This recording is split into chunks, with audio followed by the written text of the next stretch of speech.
Alright, sorry, something in my stomach is bothering me, so I'm sorry. I'm trying to. It's alright. This is what I get for drinking lots of coffee and then trying the key lime cheesecake. Ah, Probably too much acid. So did a little bit too much acid in the '60s. What can I tell a you? little too All right. much LDS.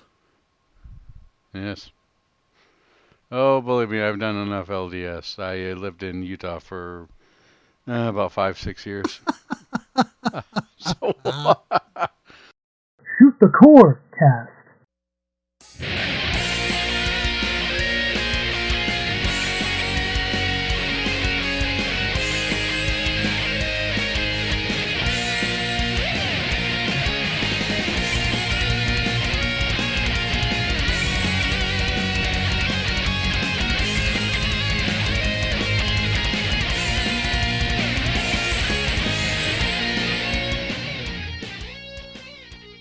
welcome to Shoot the Corecast, the official companion podcast to the ARF Generation Shmup Club. This is a family-friendly shmup-themed podcast that just can't decide how to upgrade our weapon loadout. My weapon loadout for the past month was Mucinex and Benadryl. Powerful tools. I'm addicted, also known as Addicted to Shmups, and with me as always is... MetalFRO, also known as Game Boy Guru. And if you would like to connect with the podcast, you can do so in a number of ways. You can follow us on X, formerly known as Twitter, at ShootCoreCast. Follow me directly there at Game Boy Guru. We are also on Blue Sky now as Shoot the Corecast. You can find links to all the various feeds for the podcast on our Linktree page. That is linktr.ee/shootthecorecast. And you can also there find a link to our Discord server, which we would encourage you to join so that you can play along with us with the various Game of the Month selections and discuss shmups, post pictures of your high scores, and share strats with the rest of the group. And we have a lively community with a lot of discussion going on, so we definitely want to see everybody there. Also, please like, follow, subscribe, rate, review, etc. The podcast on your preferred platform. It always helps to pay homage to the algorithm. And also, please follow me on Twitch, where you can get notifications of new streams, because I do stream the Shmup Club Game of the Month multiple times every month. That is twitch.tv/GuruGameBoy. That's a mouthful. Let's talk about Rolling Gunner. Let's do a rolling start into it. Yeah, I haven't been able to play this as much as I would like, but actually the last couple 3 days, I've barely played at all, and instead I've been watching runs on YouTube because I kind of hit the wall with some stuff regarding the Stage 5 boss fight. I sort of got an idea of what I want to do and how I can make it work, but then when I get to Stage 6, things begin to fall apart, and if I make it all the way to the Stage 6 boss, I just completely lose my nerve, I guess, would be the best way to say it. So I've been watching some runs to get a few ideas on how to approach it. And one of the things that I thought was curious when I watched some runs, I think it was More Salty, if I remember correctly, did a run where there was almost no usage of the level 2 hyper. And I didn't see a response to my question yet, but I suspect that might be a way to help keep rank a little bit lower. And so I'm thinking about that, because I've been engaging with the level 2 hyper, both as a scoring thing to make sure that I'm hitting the threshold to get the first extend, but then also there are times when you use that secondary hyper when things get a little bit hairy, because then you get a screen clear. So I think that might be a method I need to try. I've also, I think, been playing a little bit riskier, because one of the things in the game is that your rolling gun is what gives you the medals when you're taking out enemies. And the closer you are to the enemies, especially if it's an enemy that's not just popcorn, but something that will take a little bit of damage before it's destroyed, if the rolling gunner itself is actually over top of the enemy, you get larger medals that are worth more points and worth more medal count. Because of course, your counter on the bottom left, once you hit 1,000, that's when you can activate the hyper. Which means that if you're up close and personal with enemies more often, you're going to be able to fill that counter faster and use the hyper more often. So it's kind of, it's risk reward, but I'm thinking there are probably a few spots where I need to just hang back, learn how to dodge some of the patterns a little bit more consistently without relying on the hyper. So then I can better plan my use of the hyper for the moments when I truly need it. And then also maybe think about a couple of spots where a planned bomb might be in order. I can think of one spot in stage 3 that a planned bomb would be a really good idea.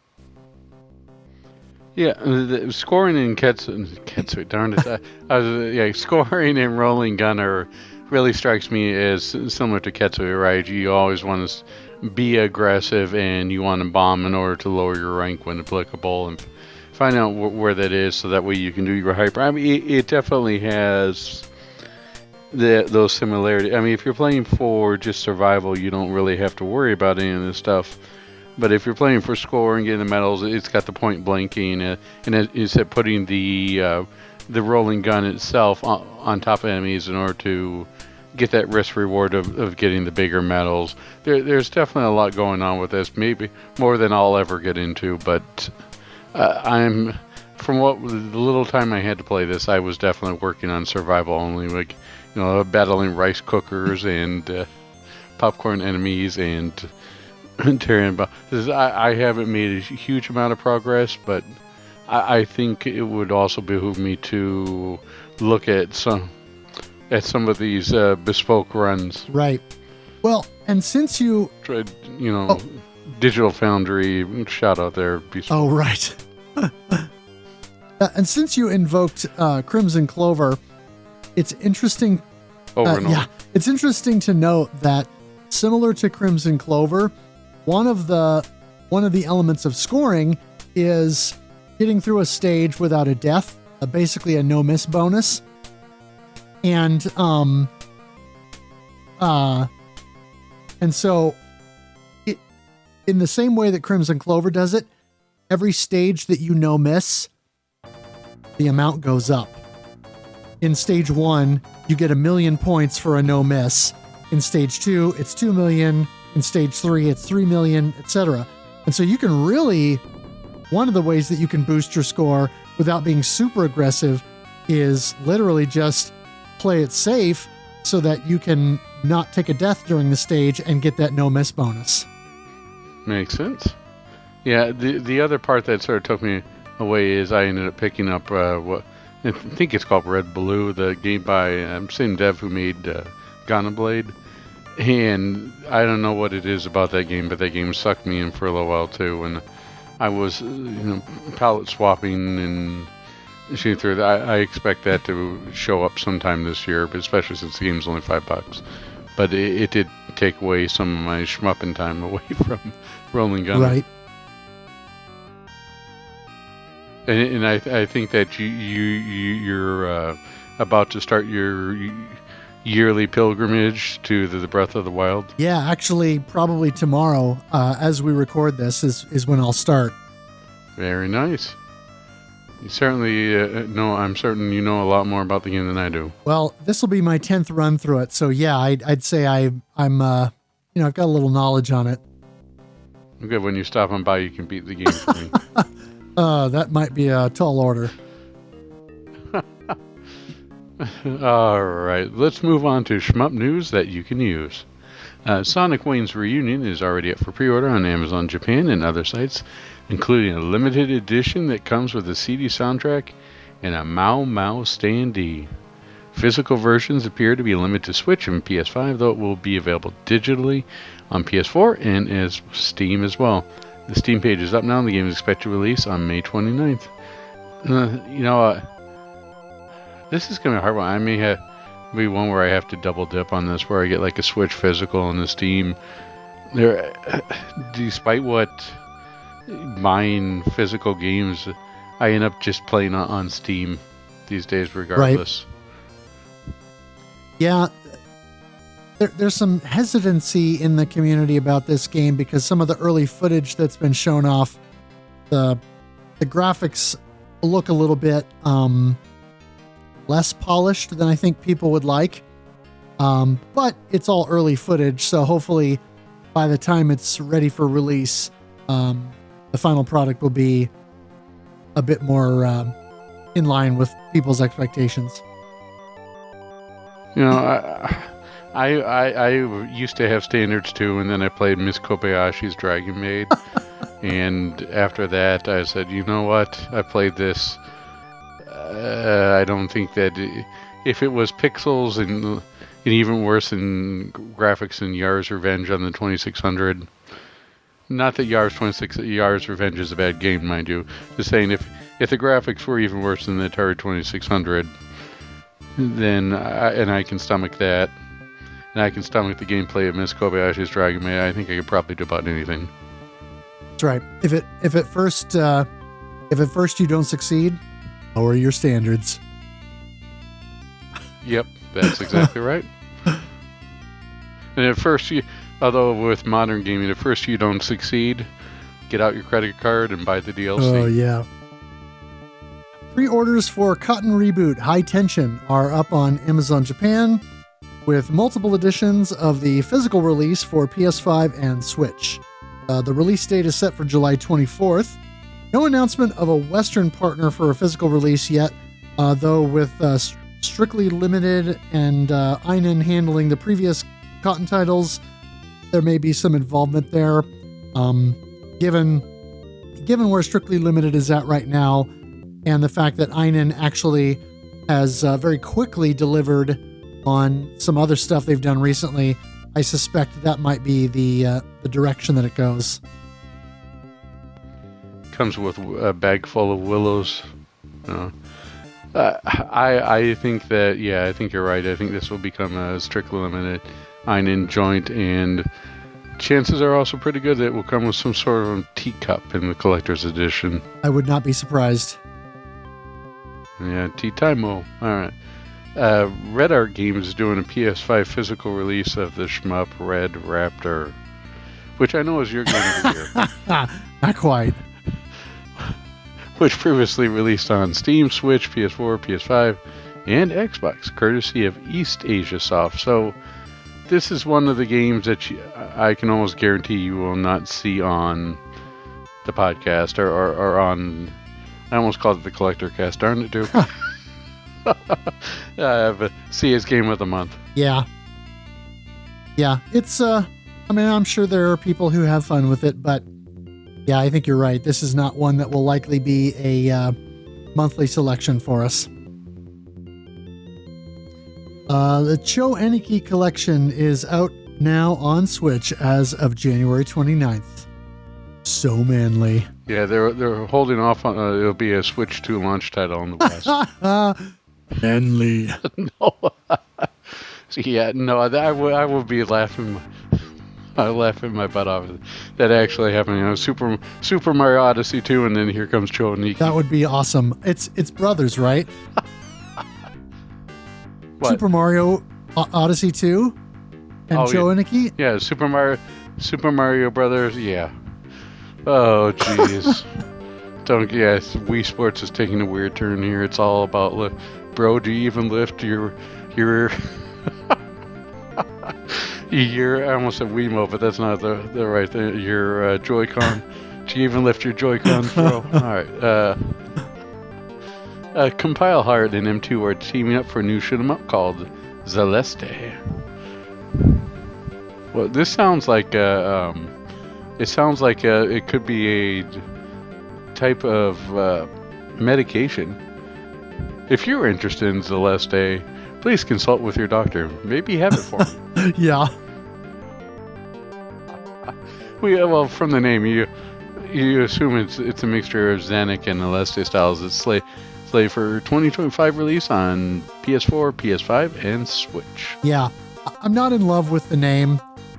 I understand the idea behind it to sort of call back to their legacy.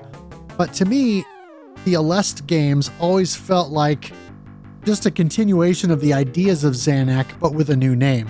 So it's a little weird that it's almost a half step back to say, hey, look, we've got Xanac, we've got Alesta, let's smush them together, when really it's just two sides of the same coin. So why does it feel like this is a Reese's You Got Peanut Butter in My Chocolate commercial? Kind of.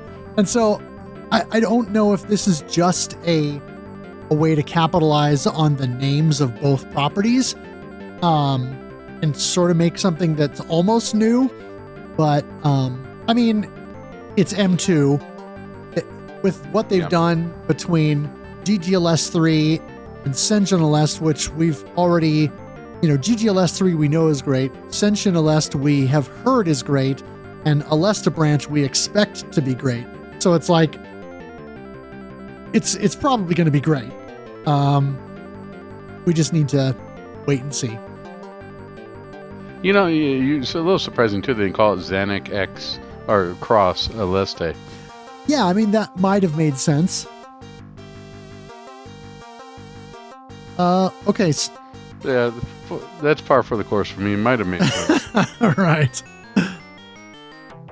Steam Hearts and Advanced Variable Geo Saturn Tribute has been announced for modern platforms coming from City Connection. It is set for a May 29th release and compiles a couple of more, we'll say, adult-themed Sega Saturn games.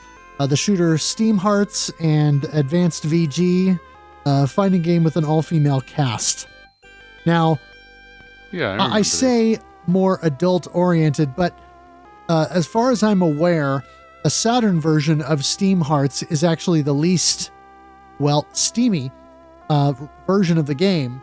The PC 88 original or 98 original was, I guess, fairly risque. The PC Engine CD release was toned down from that, but still, a little naughty. And then the Saturn version, I guess, is the least salacious release. So, are you trying to say that the Saturn version is a scrambled Skinamax version? No, I think it's just less overt and more cheesecake.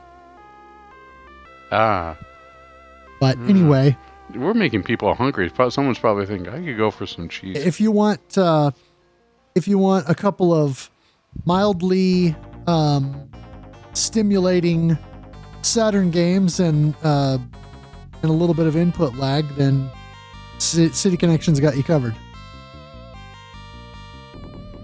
That sounds like you could say that for any Saturn Tribute game.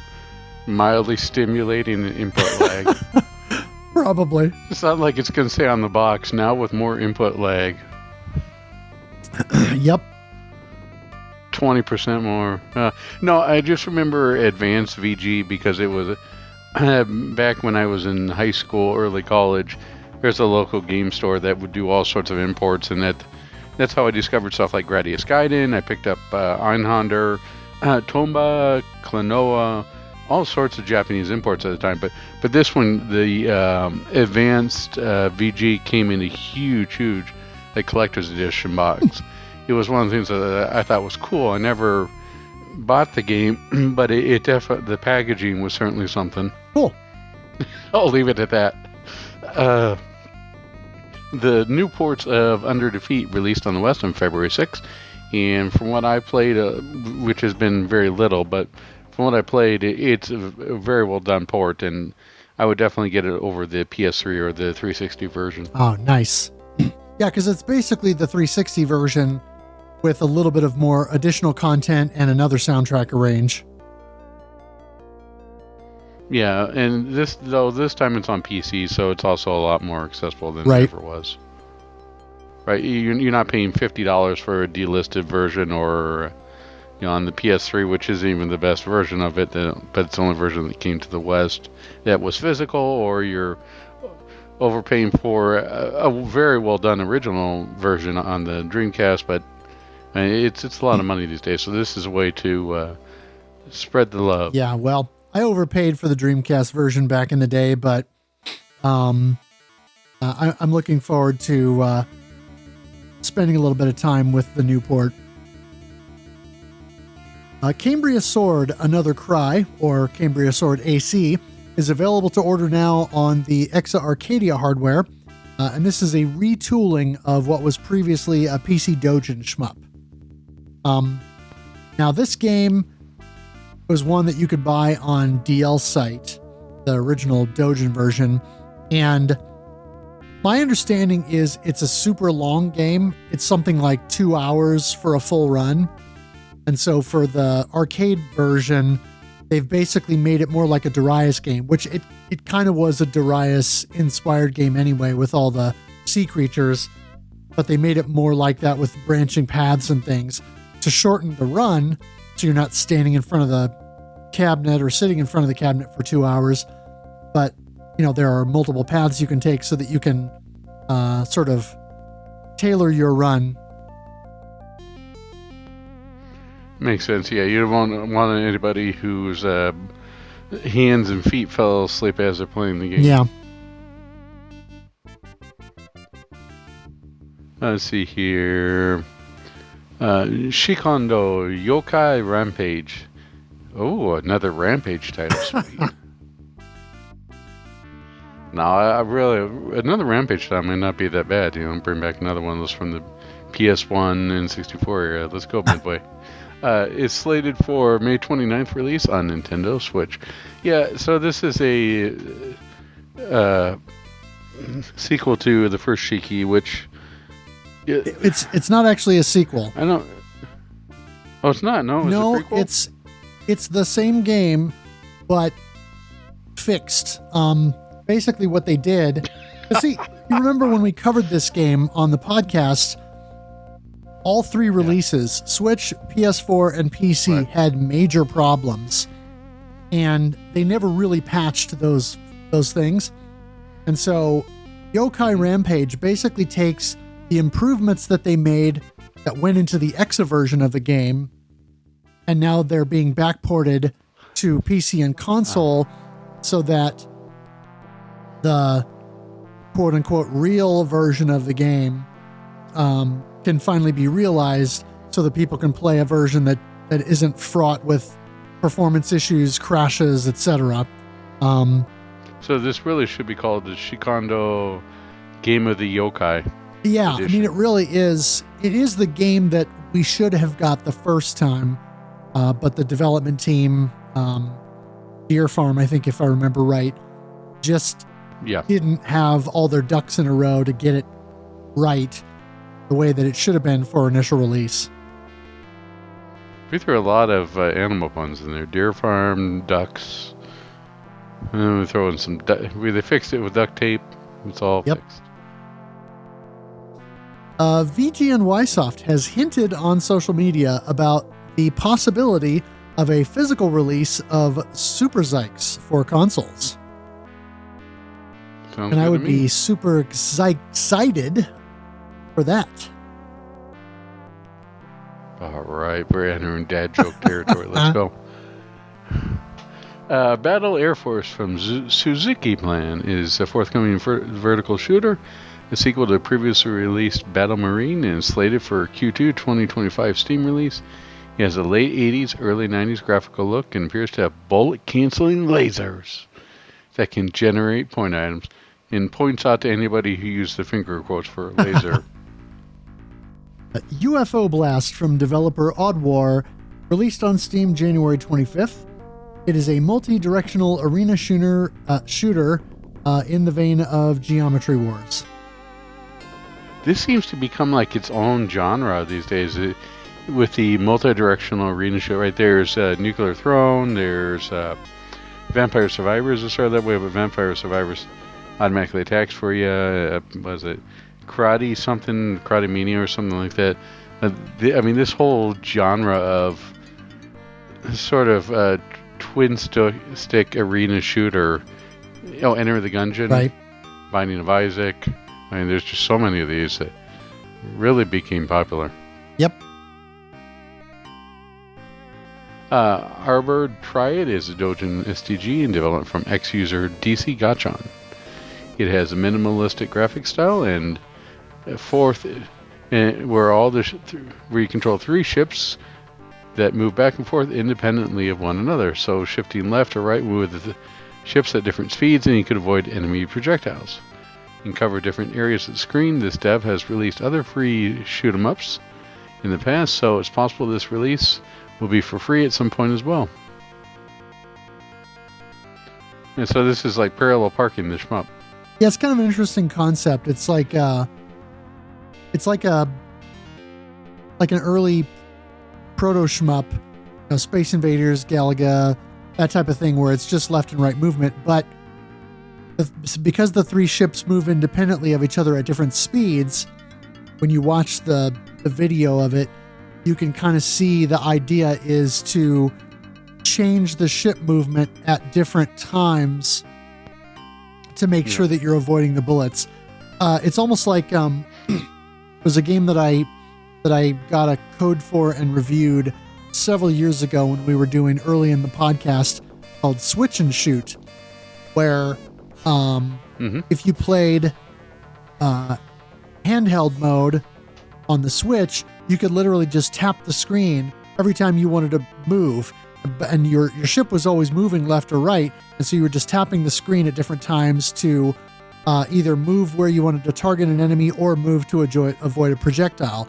And so it's kind of that same idea, just expanded with the 3 ships, so that the way that you have to prioritize and strategize your movement is more complex. No, and I think that it instead of a bomb button, you hit it and it says it's morphin time, and they all combine into one. Probably not. Sculpt 711 has released a demo for the vertical shooter Parazonium on itch.io. It's heavily inspired by the Toll Plan style and sees you flying a witch around the screen to take out helicopters and tanks. And, shout out to Sculpt, who's in our Discord. Kanzaki Shintaro has released a new game on itch.io called Spin Drive, the Flying Battle Saw. Sounds like a Cyvera Delta game, Spin It to Win It. It was created for Boss Rush Jam 2025. It's unique in that it uses mouse control. You know what? Sorry, I have a crazy thought that just came in my head here, as one does. But I was thinking, to get that now, that's what I call music. Mm-hmm. We should. Too bad those aren't around, because that would be a great way to deal with these jams that keep having these game jams. Now that's what I call Games 25, or that's what I call shmups. That'd be really neat to do.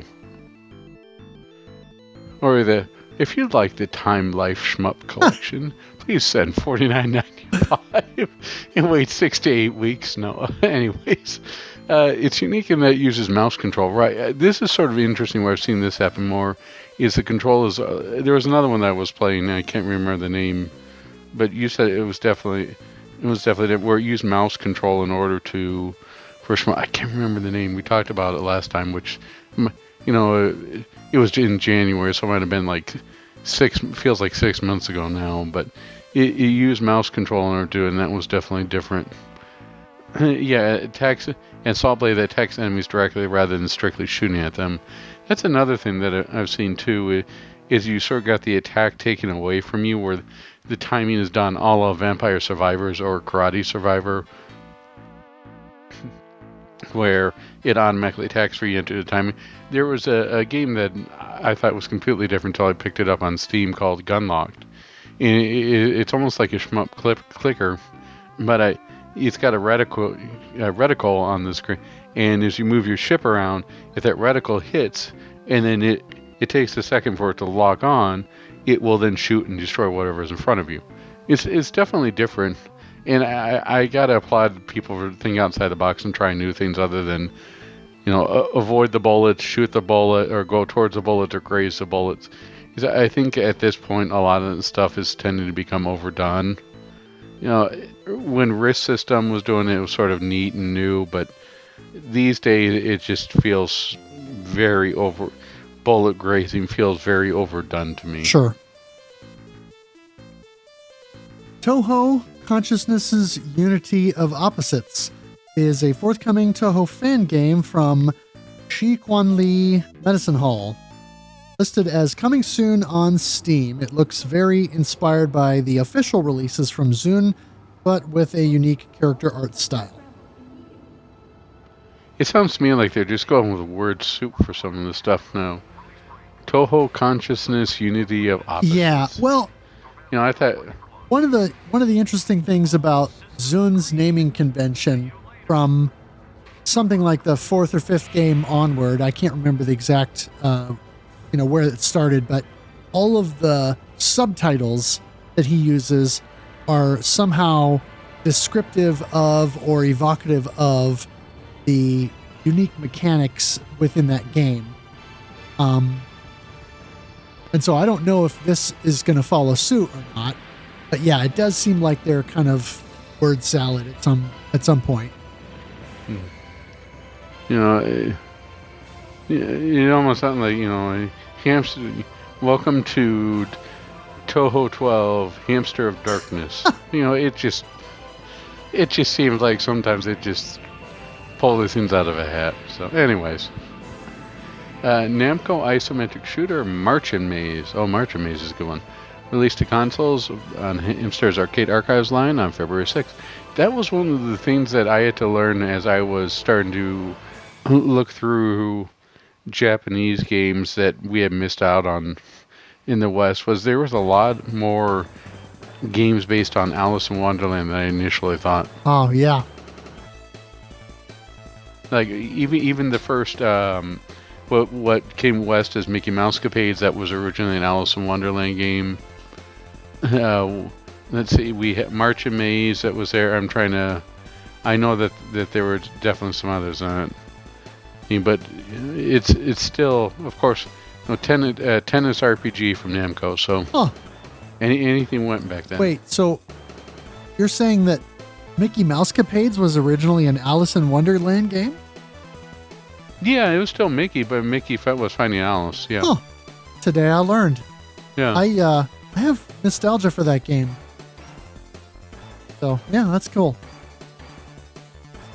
Rendering Ranger R2 Rewind is now slated for a March 20th release after having been pushed back from its late 2024 release originally.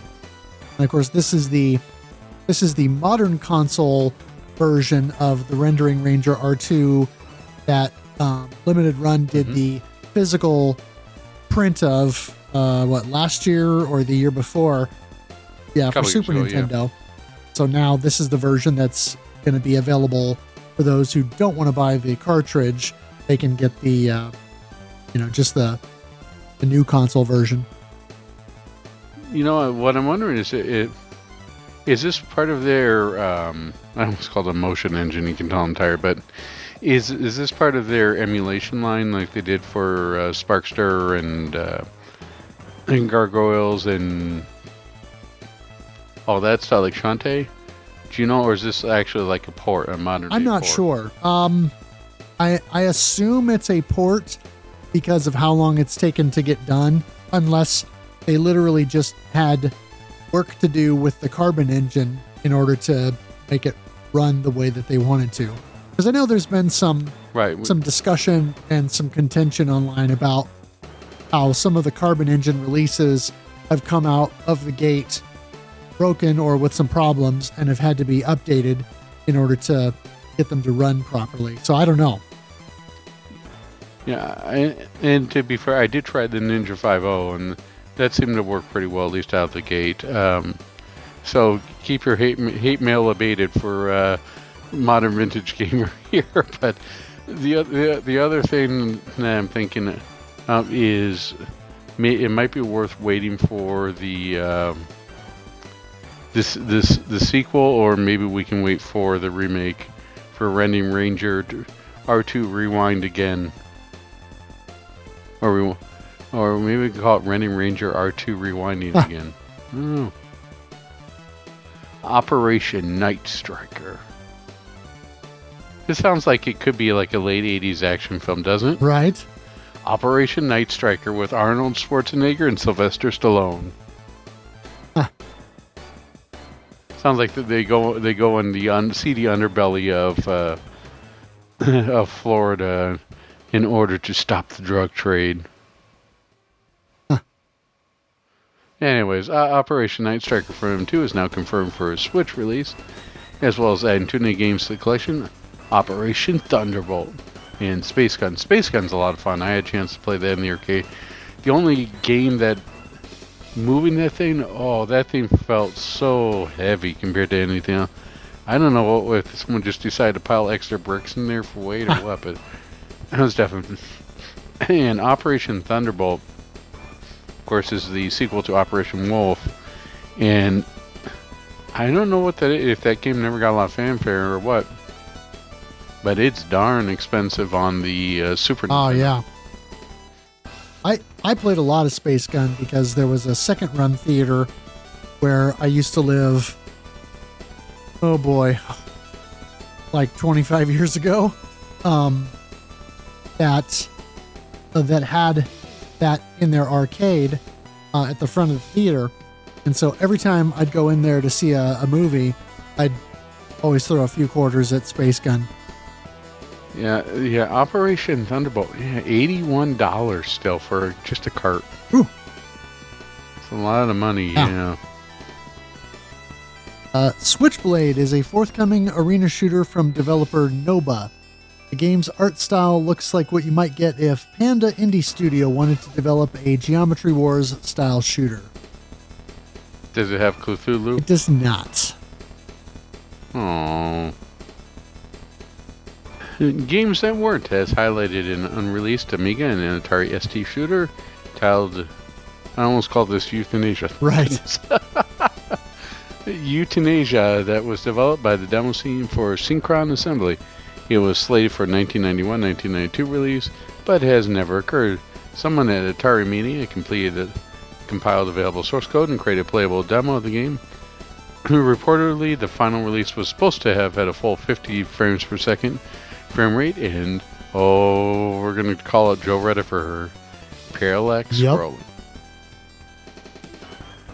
The site was also highlighted a canceled horizontal C64 shooter called Touchlight. That was canceled because some technical difficulties devs run into with some models of Commodore computers. There has also been a Lost Codemasters game that was preserved thanks to someone known as Nostalgia. Yep, always got to get that hidden nostalgia. Apparently, the game Magnum Force was hidden on the Codemasters compilation CD and was undiscovered for 30 years. Wow, that's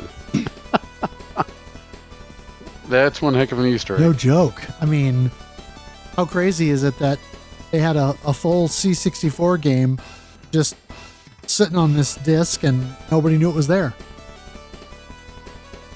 But I guess in the days of data mining, people get curious and they go through these things. Gyunyu Pac-Man on X has shown off screenshots and brief gameplay footage of an in-development STG called Kuro Tsubasa. It's a vertical shooter that has a distinctive anime art style and a sort of bullet shield mechanic that the player can activate. No release date is set, but the dev is hoping to release by the end of 2025. Nice. All right. Roschwart. My best German. Roschwart. All of the German I need to know I learned from Wolfenstein 3D. No. Roschwart from developer Irwin Fox is coming to Steam in addition to the itch.io release. The Steam version will release with updates coming to the itch version as well, with improved graphics, pattern balancing, and other improvements. Terrarin Games' forthcoming shmup, Blaze of Storm, now has a Steam page up to wishlist. The demo for Toho Makua Sai Fantastic Danmaku Festival 3 is now available on Steam, and it is great. Yes, it is. It really nails a lot of stuff that, I mean, even the official Toho games, I don't think hold a candle to this at this point, just because it knows what it wants to be, and it does it very well. Yeah. It's not trying to do anything with experimenting. It just says, I'm going to be the best Toho game I can be. So you've got all your characters and stuff. You've got all the scenery is great. The music is great. Everything is done there. It's definitely sort of like the G. Darius of Toho game. It definitely has the looks, it has the music, and it definitely has the gameplay. The only part I don't like is the sprites are maybe a little too large as in relation to the hitbox. Because the hitboxes are very small and the sprites seem to be maybe just a little bit too large. But that's really the only complaint I have on it. Yeah. My only complaint was there's one bit on one of the bosses where the boss will rain down these sort of I can't think of what they are, but little dragons or whatever that sort of snake down the screen, and the trajectory and movement of those is a little bit harder to predict, and so I found myself struggling with those just a little bit. But honestly, the demo was really good. So I guess I'm going to have to go back and grab copies of the Fantastic Danmaku Festival Parts 1 and 2 so I can get acquainted with those and then look forward to the release of this. But yeah, I was very impressed with this demo. Definitely. Give it a shot. And while we'll work on this, Jeff Minter is working on a remake of the Atari Classic Arcade game, iRobot, not to be confused with Will Smith. It's coming to the PS4, PS5 at some point, and maybe even Winamp. We'll see about that. Lilac Zero is out on Steam now. And yes, and this is one of those games that you told me about, and I would definitely, this is going to be an early purchase for me. I'm just waiting for the Steam sale next week before I pull the trigger. But even so, it's like $12. This is something that's unique enough in its gameplay elements or gameplay loop that will almost assuredly make it as a game of the month. Yeah, it's got some major Zero Ranger vibes in some ways, and it kind of has a little bit of a Zero Ranger flavor mixed with some Kamui or Crimson Clover lock-on sort of action. Definitely has some stuff going on. What I'm struggling with is wrapping my head around the best way to time and use the dash move, because you're invincible while you're dashing, but then the amount of iframes that you get when you're done with the dash are very limited. So you have to be careful about how and where you position yourself at the end of the dash. But I already picked this up and was messing with it earlier, and it's quite challenging. Yeah, it's one of those that's definitely harder because the dash is almost key for the entire gameplay, and getting used to that mechanic definitely takes some time. Yep. House Marquee has announced a new title, and if anyone forgot about House Marquee, just take a look at our December to Remember episode. They're in the latest Sony State of Play presentation. Is called Saros, and it's a third-person action game. We're not sure how shmuppy it may be, but given the company's pedigree, fans of the previous work will likely be interested. The Steam page is up now for Castle of Shikigami 3 with an expected release in March.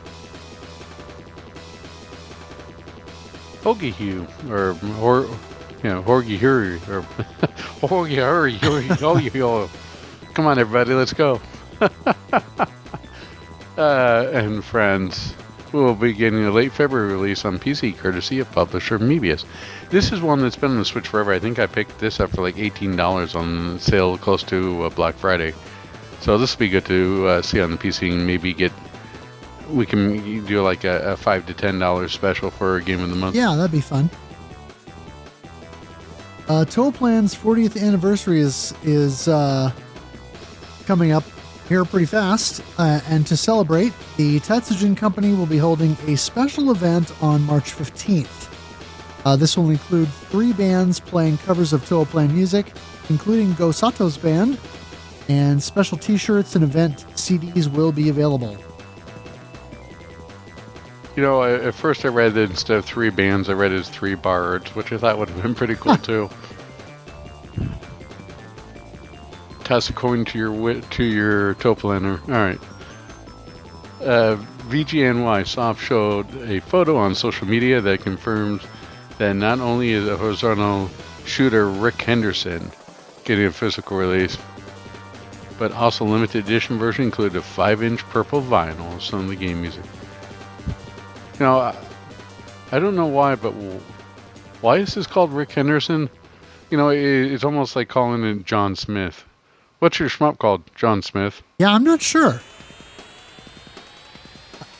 I mean, it's certainly something that you wouldn't get before. It's certainly something that's easy to copyright, but I don't know.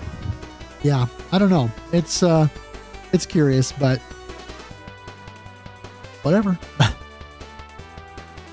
I guess. Curian, the dev behind the Game Boy Color RPG and shmup hybrid Witches and Butchers, has announced that they'll be releasing an enhanced version of the game down the road, targeted for Xbox and PC.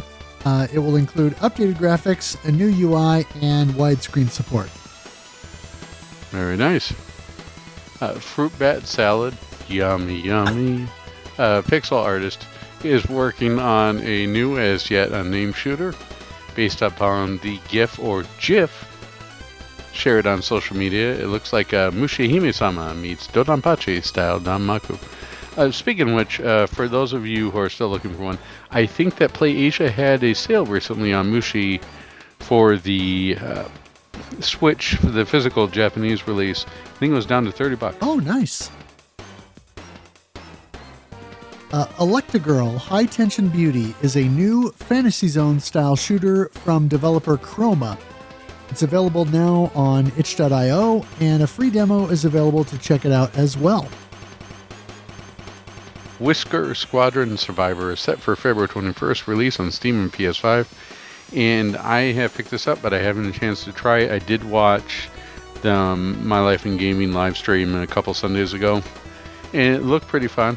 At first I thought, man, these get levels going forever, and then everybody on stream realized that he wasn't following the tutorial instructions, so the game wasn't progressing. So once I did that, the game started moving on. But it's definitely got a little bit of a roguelike element. It reminds me in some ways, I guess, of Area 88 with its, you got to buy upgrades to survive, and based upon how well you do. So again, this one I think is in early access, so it's something to keep an eye on. Yeah, I mean, Area 88 plus Star Fox. I think we might know somebody who could dig this game. Yeah, I think that he might be a little busy on, but we'll see. Yep. When was the last time he streamed it? Last weekend. Did he stream last? Oh, we did. Okay, good. Struct is a new vertical shooter from developer Mayoni. It's currently still in development, but demo builds are available on itch.io to download and check out. It looks heavily inspired by Star Force and Star Soldier, and has a similar mid to late 80s arcade look to the graphics. Shmups as a Hobby has unlocked the first in the series of 3 videos on how to shmup, featuring Angel at Dusk from Akira Goya. Definitely an interesting title and something to get people's interest there. And you know what How to Shmup really reminds me of, remember how they used to sell those things in Toys R Us and like, KB Toys of how to win at video games that influence people? No, those videotapes like How to Beat series. Oh, sure. The ones that, it sort of reminds me of those. I think that those were actually uploaded. I think My Life in Gaming did that. Oh, neat. Wonder if they used a RetroTink to help digitize those. Well, there was a whole bunch. There was a couple channels and like dedicated to the people who would take that and Japanese laser. Oh yeah. And would digitize those and upload those to YouTube. There was some neat stuff that was from there. I'm trying to think if it was them or Jimmy Hoppa, but I know there's somewhere around that circle that was doing it for how to beat Nintendo games, and they also did their own thing. Like if you go to their YouTube, some of their earliest stuff was sort of parodies of the like how to beat certain games. I would imagine that Crabmasters probably has some of these. Oh, sure. Red Art Games is offering the mission-based twin-stick shooter Gravitators as part of its RAG Indies line with a physical PS5 release. Very nice. Red Art Games is still out there doing the stuff that I feel is... it's almost like a... sort of like the indie label, right? It's the stuff that isn't gonna sell a ton of copies, but the people who know. So it's not like, hey, this game. So I feel like limited run games has become sort of the AAA maker, right? The known hit stuff that you're going to get from everyone. They don't do they just grab from what's underneath the surface. Yeah. With stuff like Red Art, you're going to get a lot deeper cuts. And I'm quite thankful that they keep producing stuff, even though it may be for a much more niche audience. I mean, Limited Run has definitely done fair share of weird stuff or passion projects, maybe like Plumbers Don't Wear Ties, but it's not like, I remember the Red Star, right? That came from Red Art Games. Oh yeah, that was a PS2 release, right? They've been doing this stuff for quite a year. When they produce something, it's definitely something that always piques my interest. Yep. X Out Resurfaced has officially launched, and physical copies from Einen have shipped out, if not arrived, for all pre-orders. Yep, I got mine in the mail the other day.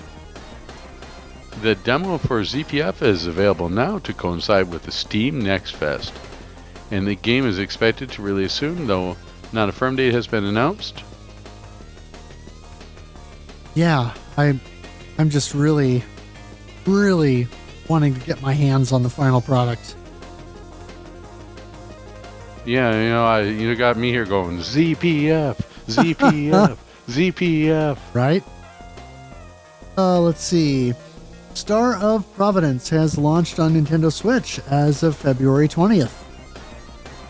Gamma Zero. Oh no.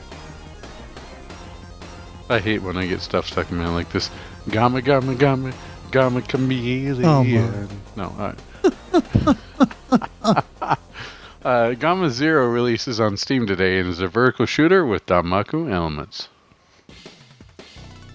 Jasper Reds versus the Ares Belt from Ares Belt Software, released on Steam February 22nd, and is a vertical shooter that has a 90s DOS shmup look to it. That could be horrible or great. The Cambria Sword dev teased a possible new horizontal shooter called Start Radar, showing off a short video and media that looks like a solid 90s pixel art space shooter. Yeah, definitely looked promising.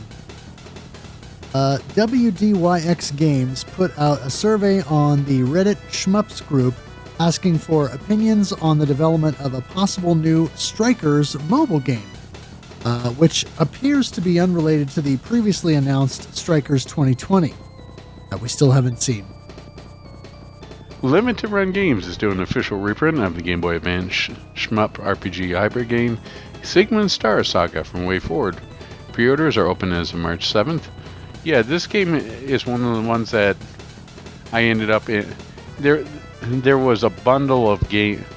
No, I should back this up. So, back in about 2004, 2005, I walked into a GameStop and it says, "Give me all the titles that you have boxes for." The people trade in Game Boy Advance games with the boxes, and I got a pretty good size amount. You know, I had Mega Man and Bass or Bass and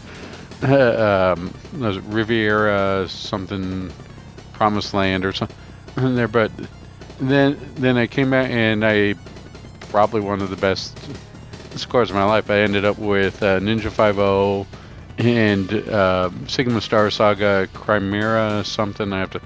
But all of them just turned to be surprise games that I'd never heard of and loved. And this game was definitely one among them. So I'm hoping that this will allow more people to get a chance to play. I didn't see if this is something that they're bringing to the PC as well, because this might be sort of an interesting game to do as the shmup light or shmup adjacent type game. Yeah, because essentially it's an RPG, but your random battles are shmups. Chunderfins, the dev behind Hazelnut Hex, has announced a new shmup with a similar art style, but with a more modern spaceship aesthetic. The game is called Fezgana and is currently in development.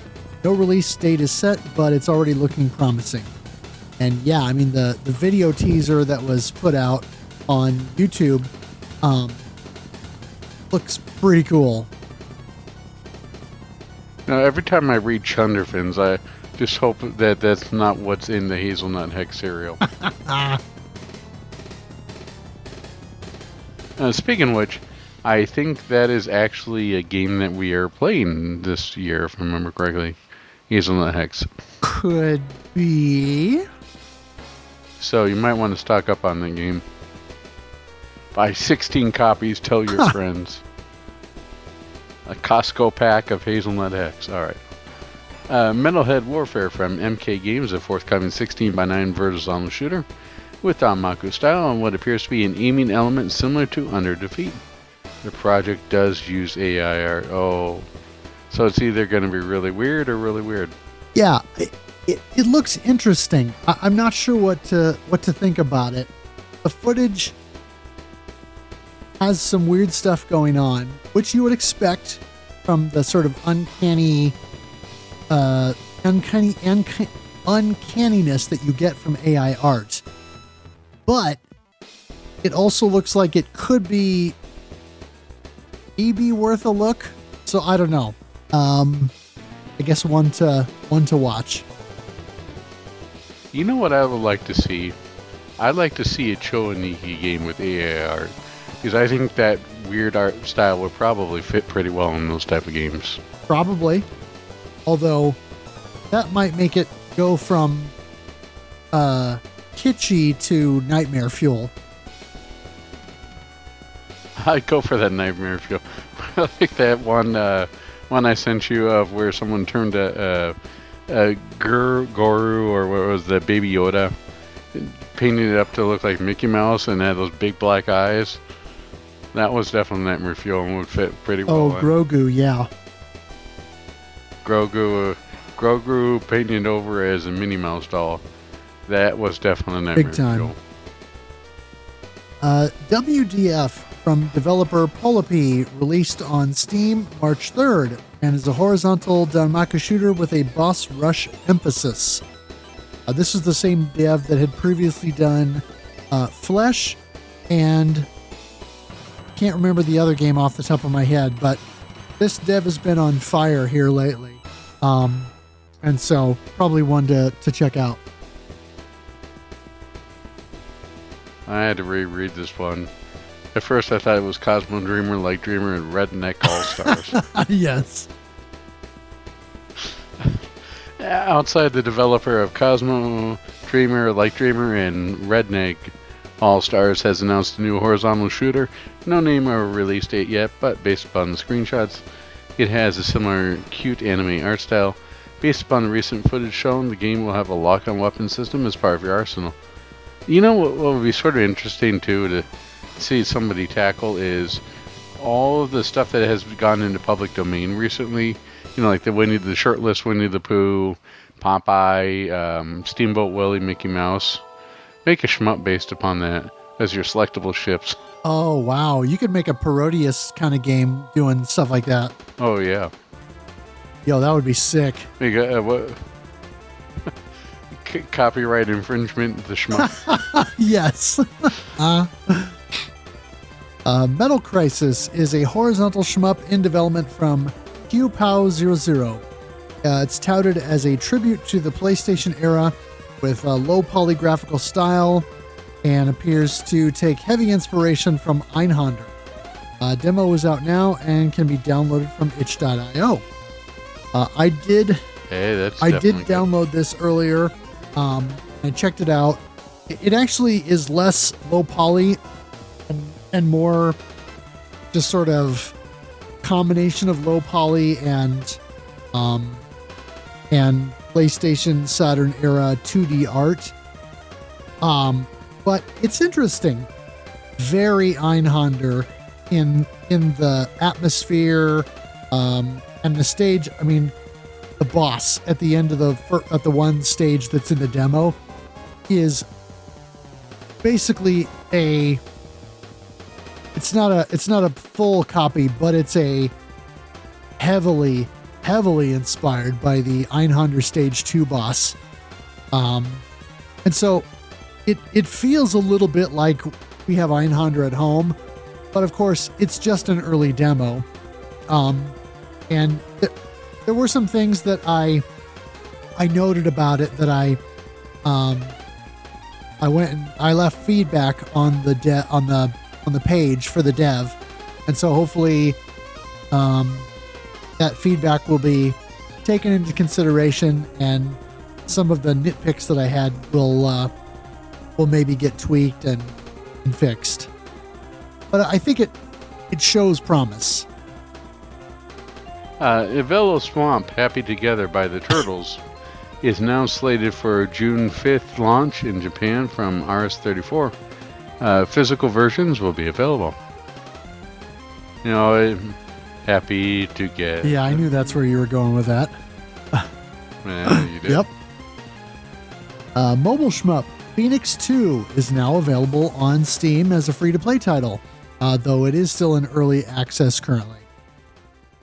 Main version 0.275 is out and fixes up Konami Hornet emulation, meaning Gradius 5 experience is back, baby. Gradius 4.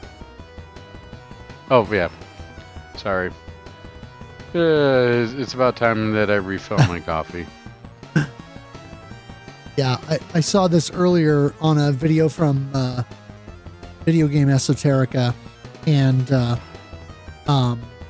he was mentioning that he actually owns a Gradius 4 board, and so has put enough time into the PC version or a PCB to see how much improved the emulation is.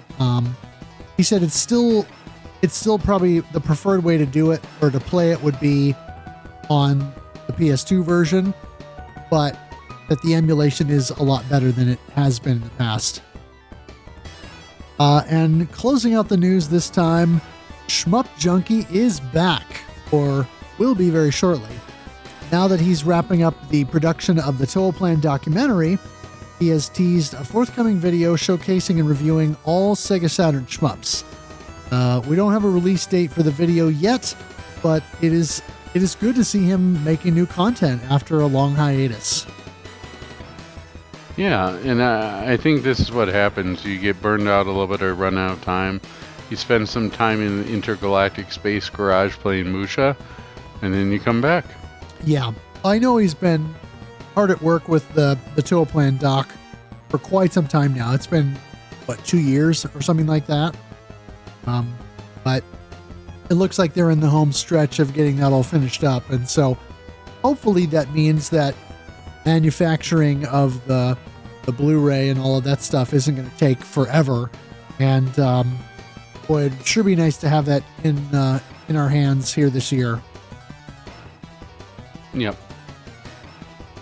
So the game that we all played in January was Silpheed, and people who participated were Goja Guy, Drake Tunston, Pony Trigon, Mimo, Overdrone, DL Wraith, Schlarp, Hyperdread,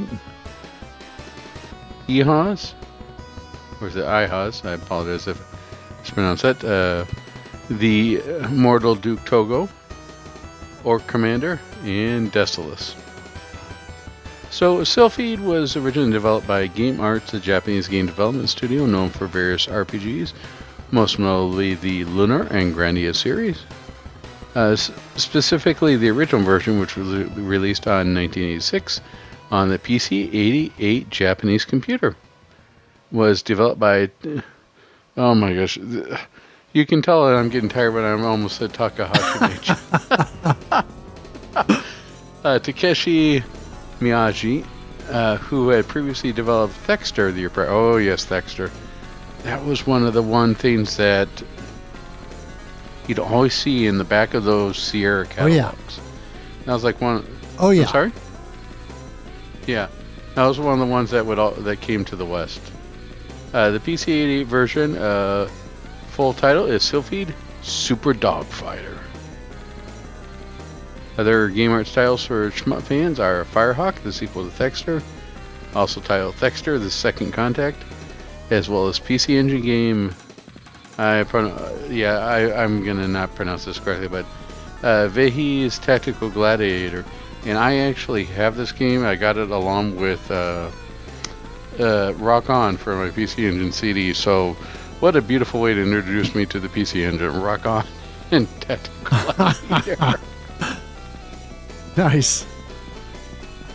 Silpheed was unique due to its viewpoint. No pun intended there. Instead of traditional top-down vertical STG, allowed you to fly into the screen and back towards the player's viewpoint, with the sprite chip scaling a smaller size when flying forward as getting larger again when flying backwards to simulate a more 3D perspective. It was also very unique for its heavy use of digitized speech. Oh man, yeah.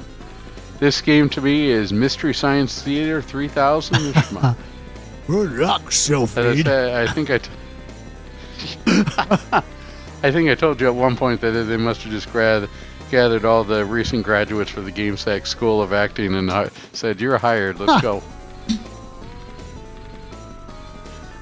Game Arts also created a version of the game for the Famitsu FM77AV in 1987, which was an updated version of the Famitsu FM7 computer released in 1982.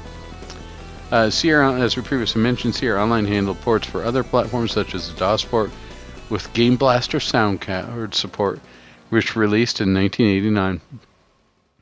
An updated build of the game was offered as a pack-in for the Game Blaster hardware later in 1989, and Sierra also did an Apple II GS port in 1988, which allowed for the same resolution as the PC-88 original and approximatization of the legendary Roland MT32 sound from the DOS version via the 2GS Insonic Sound, this Insonic Sound.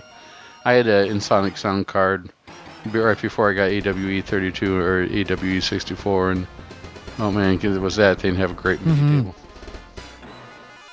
table. Version of the game was planned for Macintosh, but never released. The game also released on the Trash or TRS-80 Coco hardware in Coco, in relation to Chanel or Coca-Cola, in 1988, and was the first commercial release from the then 17-year-old Robert Lindsay. The cartridge contained versions for the Coco 1, 2, and 3, so the game was very limited in scope, and the system's limited graphical capabilities meant it was a lesser version of the game by default.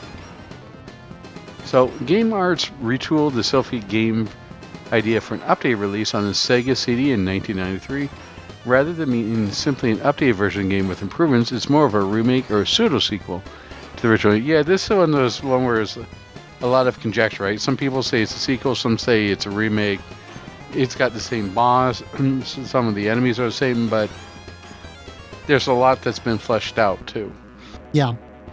In a lot of ways, to me, it felt more like a director's cut version of the game, similar to what, if you watch the interview CD that came with as a bonus to the PlayStation version of Lunar, they talk about how the Sega TV version of the game, the original Lunar, was kind of limited, and then the PlayStation version, now we can do all this other stuff. And like this is the real version of the game, the way that it should have been, but we just didn't have the ability to do it before. And so, yeah, Sega CD version almost feels like that. I mean, it's game art, so it kind of has the same vibe. This is sort of an interesting way that they did this, because this uses full motion video trickery in ways that you wouldn't expect, right? The backgrounds are full motion video, but it doesn't seem that way. It seems like with the added power of the Sega CD, you're somehow getting all of these polygons and these added effects. Yeah. It really does a good job of making you believe like pictures here. Now, I will say that at the time, a lot of the hype that I was seeing was on Star Fox, because the Star Fox was contemporary to this. But I think that Silpheed has aged so much better than the original Star Fox. And I just... because the original Star Fox ran at 4 frames per second? 5, maybe? Because the technology just wasn't quite there. With the advances that we have with the Super FX chip and modern technology, we can make it better. But if I'm going to play Star Fox, I'm going to play Star Fox 64. Right. That's where it's at.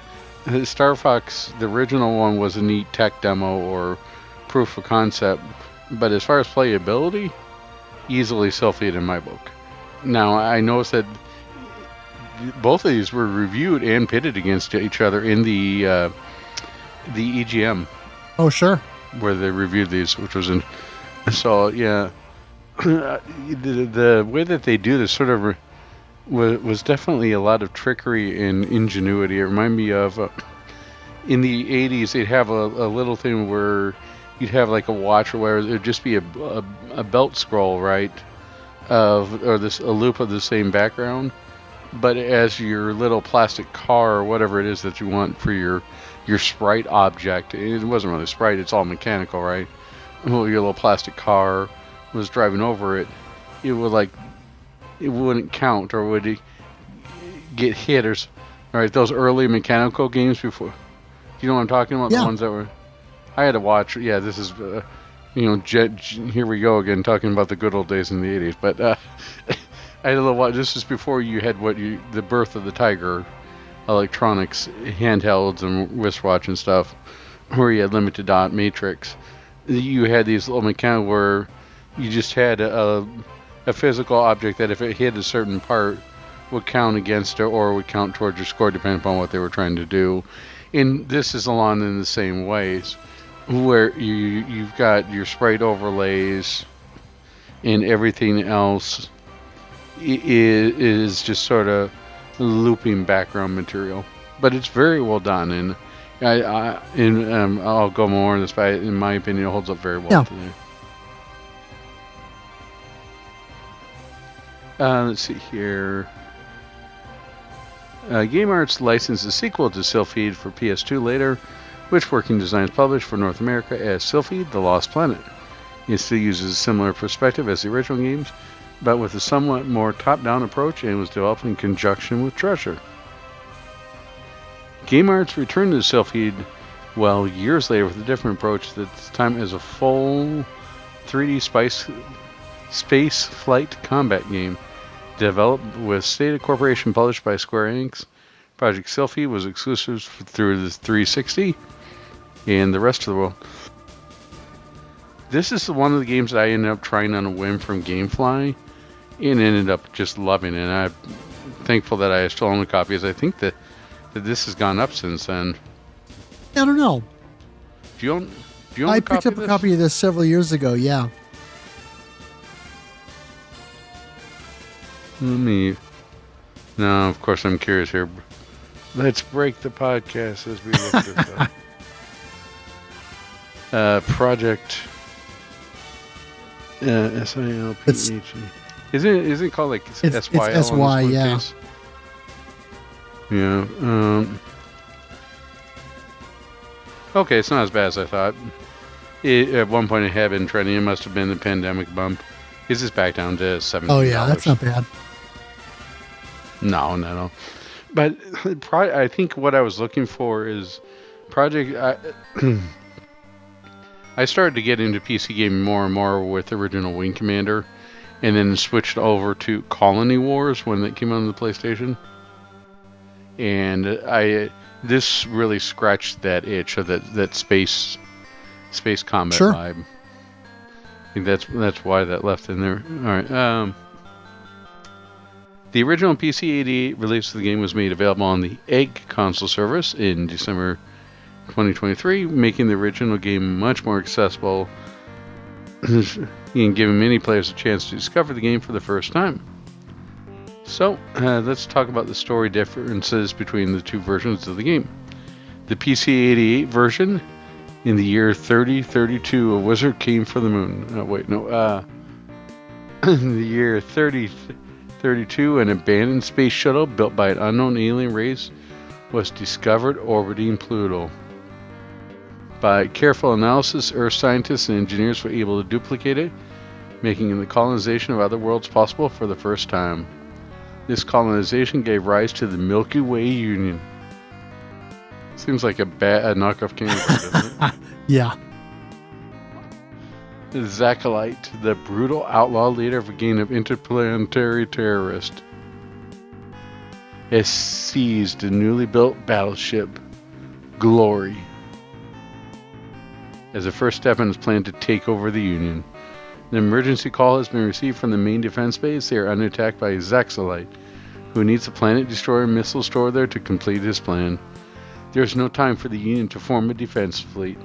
The supercomputer Yggdrasil, yes, you know, that same Yggdrasil that's been going on, that tree from Secret of Mana, and that tree from Norse mythology, has decided the best chance for defeating Zakalite is for you to attack Glor in a Super Air Fighter SA-08 Silpheed prototype. A lot of word soup in that one. Anyways, in the Sega CD version in the year 3076, an unmanned solar space force fleet suddenly attacks the colony planets. The Grazon system, the central photon computer that controls the galaxy network of the mother planet Earth, was network jacked by terrorists. Oh yeah, there we go. Let's throw in some of these network jacked. So wait, they network jacked the Grazon system, which is the galaxy network on the mother planet Earth. So what you're saying is they hacked the planet! Hacked the planet! Yeah. Well, you know, apparently all it takes is one of those dolphins, the flippers, and you're all set to network jack the planet. The leader introduced himself as Zakalite. Shouldn't he introduce himself as Captain Crunch if they're hacking the planet? Oh well. The survivors of the Galaxy Union, the colony planets fleet assembled all their forces to strike at the Zakalite. 64 light years lay across their way in the solar system. After the addition of to the tactical fighter craft, the SA-77 Silpheed, the remaining fleet began their counterattack. I mean, it's standard fare for shmup plot, but no less ridiculous than any of the other games that we've covered, and certainly, pretty typical stuff. Yeah, it's not quite up there with Dearly Beloved, but it'll do. Exactly. Well, diving into the gameplay here, in both games, you basically start out with once you get past the opening sequences, you start up right away in stage 1 with a twin forward shot and then a full shield.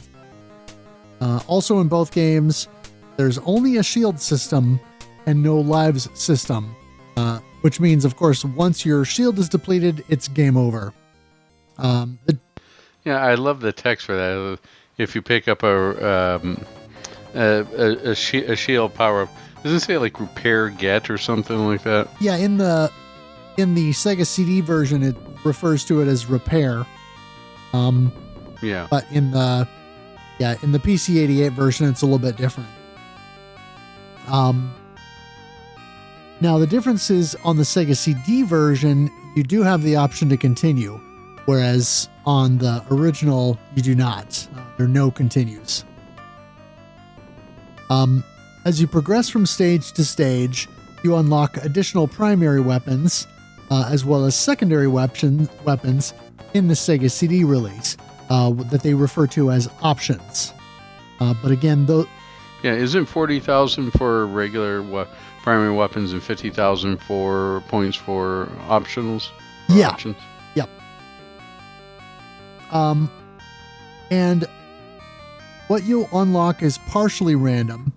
The weapons unlock in sequence, but then the options unlock kind of randomly, based on your playthrough.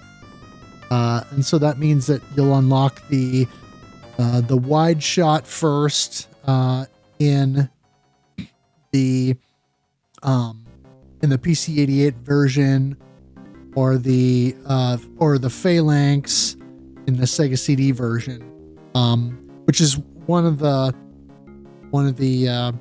differences there, and then also the auto aiming shot, which I believe is what unlocks last. There's a, I'm sorry, I was just sort of thinking that all these unlocks and stuff would be weird if you had to press a button and OnStar came on. Yes, I would like to unlock missiles, please. Right. Yeah, the nomenclature between the two games is a little bit confusing, because in the PC-88 version, one of the weapons you unlock is called Wide Shot, and that translates to, what is it that I have here? That's equivalent to the wide beam on the Sega, the weapon that's labeled Phalanx on the PC-88 version is equivalent to what's known as the wide beam on the Sega CD version, and what's called the V-beam on the PC-88 version is what's called Phalanx on the Sega CD. So when they retooled the game for the Sega CD release, they kind of redid the weapon naming. I'm not sure it makes any more sense, but there you go. Now, between each stage, you can choose which weapon to equip to both the left and the right sides of your ship, depending on what you have unlocked. And so you could go standard and just do a straight forward beam on each side, or you can mix and match. And so then you can do, let's say, a forward beam on one side and a V beam on the other, or Phalanx on one side and auto aim on the other.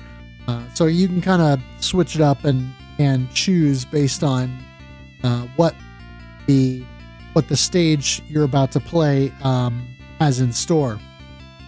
As you mentioned, the weapons unlock at 40,000 points, and the options in the Sega CD version unlock at 50,000 points. And so obviously you're encouraged to shoot down lots of enemies and score points so that you can unlock those things. One interesting thing about this game is in the PC-88 version, once you unlock these weapons and you choose them for a stage, you can only use it once, and then you have to wait in order to use it again. And so if you unlock the Phalanx weapon, for example, and you choose that for your next stage, then you can't use that again in the subsequent stage. You have to wait until basically 2 stages, and then you can use it again. In the Sega CD version, once a weapon is unlocked, you can use it on any stage, But they took that concept and moved that over to the options. And so in the Sega CD version, when you've unlocked the options and you choose an option in one level, then that option will not be available again for the subsequent stage, but it unlocks for you to choose again the stage after. Speaking of options, in the Sega CD version, the different options you can unlock are as follows. You have the Graviton Bomb, which is a short-range bomb attack that creates a small but wide area of effect in front of your ship. The blast lasts about a second-ish and can cancel some enemy bullet types, but not all. It is moderately powerful, and it uses a minimal amount of option energy each time. See, here I think there was a translation error. It's not Graviton Bomb, it's Tex-Mexian Bomb. Because realistically, if you add too much Tex-Mexium in a short amount of time, you will have a short-range bomb attack that creates a small but wide area of effect in front of everything. You know, it does. It's green, so it does kind of give a little bit of a guacamole sort of vibe. Yeah, I could see that. Yeah. EMDS, or the EM Defense System, creates a rotating shield around your ship, which can absorb some bullet damage and provide up to 3 extra hits to your ship against enemy projectiles. However, some enemy attacks are strong enough to deplete the shield in a single hit, and the shield is instantly depleted if you collide with an enemy as well. The shield uses 1 full point of option energy every time it's activated. The EMDS is really useful in areas where you have a lot of enemy fire coming at you. One in particular is on stage 3 of the Sega CD version. There's very much a Death Star inspired trench run, and there are just waves of enemies coming out at you. And it's not all that possible to take them all out. It is, but it's not. And so as you're weaving back and forth, it's nice to have that EMDS, if it's available, to help you tank a few hits. The Photon Torpedo creates a semi-homing set of projectiles that can zero in on an enemy's position. It's not very powerful, but the homing component can partially make up for that. It uses a moderate amount of option energy for each volley. I found this one very useful because there are quite a few spots where if you don't have the EMDS available, it can help you clear some more troublesome enemies from the top of the screen before they get down to your level and create a problem. And also for bosses where you have bosses in particular that have destructible bullets or projectiles, in some situations it can also come in handy for that as well. And then finally you have the anti-matter bomb. This is the most powerful option in the game, and it creates a singular bomb blast that will fire straight forward from the Silpheed craft. If it connects with an enemy, it will do a significant amount of damage. It also has some ability to wipe out enemy projectiles in its path. However, its slow speed and lag after activation can make it more difficult to use. It also consumes a large amount of option energy, and so aiming and timing your shots will be vital. This is very useful for some of the boss fights, but it's kind of risk and reward because you sort of have to be up in their face and make sure you time it so that you can hit the button and there's time enough for that bomb to fire and then actually hit the boss before it moves too much. Now, there are a bunch of different pickups on the PC-88 version that can change the game quite a bit. And you get these by destroying the little red asteroids that will float down from the top of the screen. All of the pickups are sort of little squares with a letter inside. And so the R item will give you a full repair, which completely restores your shield. The S pickup is a speed up. The N pickup is bonus points. The letter F pickup is auto fire for your weapon. And also for paying respects. Yeah, F in the chat. And I want to say in the original version, that's one of the first items you can get in stage 1. If you miss it, I don't think you have a chance to pick that up again for several stages. So it is definitely something you want to grab. Same thing with the W pickup, which increases your main weapon power. You definitely want to grab that one right away. The A pickup is called the Asteroid Belt and provides a temporary rotating shield around your ship, similar to the EMDS on the Sega CD version, that can absorb some damage before it disappears. It does not make the Silpheed fighter invulnerable, however. Enemies and projectiles can still collide directly with your ship if the rotating asteroid belt is not in the right position. And I found this out very quickly. The H pickup is called Shield Advance and will give you back a portion of your shield when you're collected, similar to the repair item on the Sega CD. The D item is called Destroy, and it acts as a smart bomb, basically damaging all enemies on screen and clearing bullets. There's a couple of instances as well where if you get that Destroy item, there will be other asteroids coming down at the same time. So if you pick that up, it'll of course destroy all of them, and then you get a whole bunch of pickups you can grab. The I item will give your ship temporary invincibility. And then finally, the B item gives you a barrier, which allows for one additional hit that you can take without damaging your shield. There are a couple of additional pickups on the Sega CD version you can grab by shooting down the item carriers. And those are the diamond items, which are point pickups that will range from 1,000 to 10,000 points. The aforementioned repair items, which will restore one or more shield units, or if your Silpheed fighter is bereft of shield and has taken either weapon damage or engine damage, the repair will correct those problems. You know what? That also reminds me. I want a shmup where if you take engine damage, I want the check engine light to come on, just to show that instead. Let's go. There you go. I like it. You can also pick up an item similar to the PC-88 version that will give you temporary invincibility. There's one of those right away in stage 1. There is also an item to provide you with additional option energy. And there is a couple of instances where there is the destroy item as well. That'll damage everything on screen.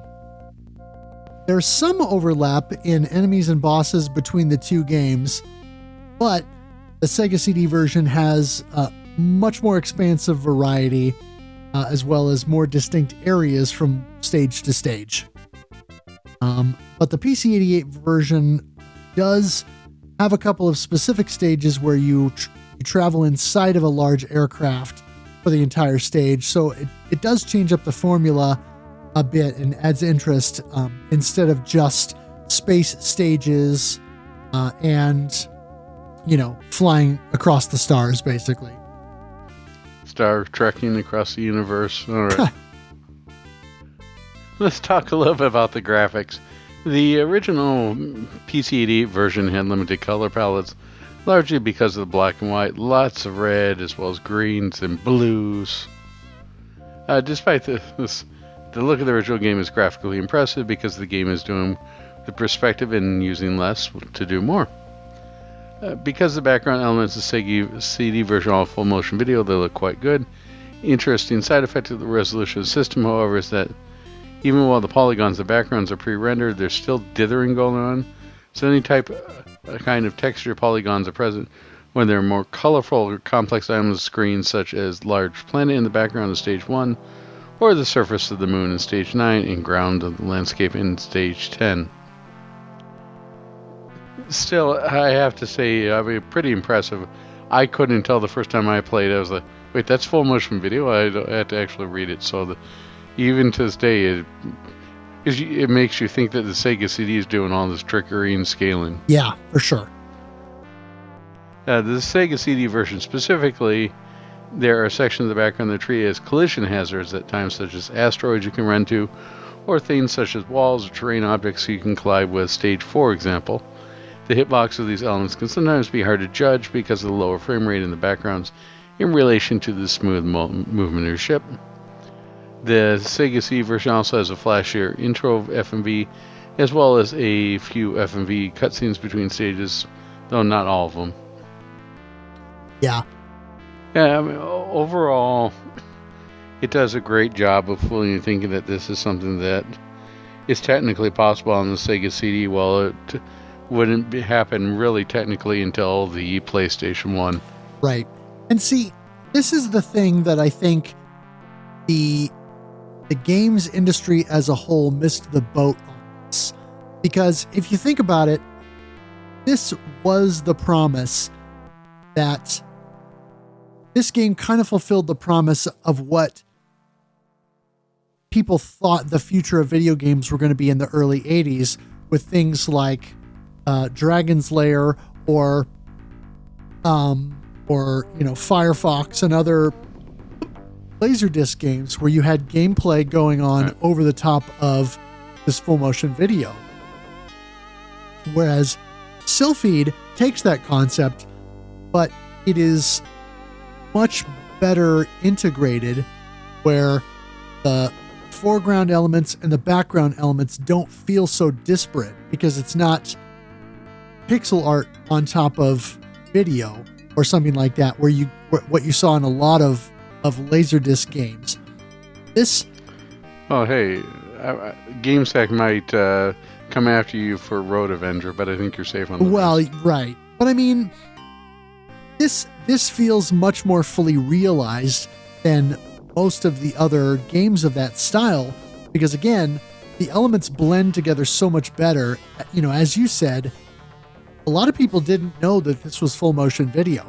I didn't either until I actually read about it, and realized that, yeah, it's all pre-rendered stuff, it's full motion video, but because of how the design elements work together, it looks like the Sega CD is doing a lot of heavy lifting with all the polygons and everything.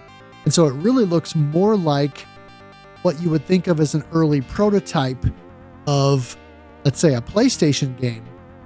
And so this was the direction that, if full motion video would have been the future of video games, this was the direction that they should have gone, not just playable movies and things like Night Trap. Sewer Shark, and to be fair, it wasn't just that. I mean, the PC space was filled with this stuff as well. I mean, even with like 1995, Sierra was still going pretty strong with the full motion video in their point and click adventures. So I mean, this trend definitely stayed around for a while. Yeah. Yeah. And as you stated, it sort of sucks that Silpheed was the exception and not the rule. Exactly. Now, let me talk about sound here real quick, since we covered the graphics. The Silpheed's PC-88 release was impressive at the time, with very good music, as well as a synthesized speech. The speech was so much harder to hear or understand because it was very scratchy, just like this podcast. But it was still unexpected from a computer in the mid-1980s. The music in the Sega CD version was suitably 90s, complete with orchestral hits and a lot of energy. Oh, yeah. Oh, they brought the big bleep energy to this. Yes, they did. There are a couple more subtle elements, though, such as Stage 9's more subdued music, or the initial portion of Stage 12 music leading up to its final boss encounter. The Sega CD version of the game has a lot of recorded speech to stimulate a squadron of ships helping you along the way, which provides a nice audio backdrop to accompany the cinematic feel of the FMV backgrounds. Yes, I can just hear somebody tell me. There's somebody in a very fake and thick Texas accent to do barrel roll. It helps the game to feel less empty than it might feel otherwise and provides some context for what's happening on screen. Yeah, it definitely feels more like you are in the universe or more you're in the battle. And Star Fox did it too, but all we get is the blah blah blah blah blah. The fake speech. Good luck. Some of the speech. Sorry? Good luck. Yeah, well, yeah. Some of the speech in Sega CD version is muffled by the other background noises or sound effects, and some of the recorded voices have odd pronunciations, as if the voice actor has read the script once before reading into a single take and it bothered to again. No, I think they probably just went in and says, I got this. Hold my beer. Yeah. The other voices are very dramatic, provide a kind of cinematic atmospheric game that was clearly striving to achieve. And, well, to be fair, this type of overacting and cheesiness was something that was very common for this day and age. I mean, even people who are doing voice acting for a while had some issues with this. Or, heck, I recently remember seeing a Angry Video Game Nerd episode on Gex. I don't know what it is about this type of mascot platform, but Gex, the one-liners in Gex, we had Wing Commander was all about how they spent millions of dollars for pulling in Mark Hamill in order to do some of the voice lines on there. We had I forget the guy who played Bernard. Wasn't he from WKRP, or maybe I'm getting things cross wires confused here? I don't know. I don't remember. Bernard I meant in Day of the Tentacle. But the dawn of voice acting and different people trying. We also had, you go in the other direction, we had Tia Carrera in the Daedalus effect. Daedalus Encounter. People were experimenting with all sorts of different stuff that was going on. And, anytime you have experimentation, you get some really good stuff, and you get some really bad stuff, and you get some stuff in the middle. And then you get some really odd stuff. Yeah. I think this game has all of it. It's just wild to me that you have such a divergence in quality between the example that I use is, there's a bit that they use a couple three times in the game where they start in stage 1 and there's a voice that says evasive maneuvers, and then it sounds like I think the guy's probably trying to say lasers crashing, but it sounds like laser scratching when you're playing the game. And if you unlock the sound test in the game and you listen to the voice clips, it still sounds like laser scratching. And so I don't understand why they didn't re-record that when they listened back to it and said, why didn't somebody listen back to that and say, boy, that sounds like laser scratching. That doesn't make any sense. Why don't we fix that? But then you have bits that are really dramatic, like the British voice that goes, "We copy Topaz leader," or at the end of the first stage where he goes, "A big tally ho! Look at the size of that thing!"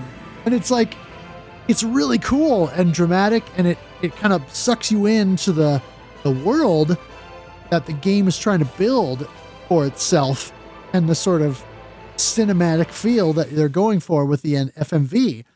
But yeah, it's just weird that some of the voice clips feel like throwaways, that they just had somebody come in and record it. It was one take and they were like, okay, that's it, we got it.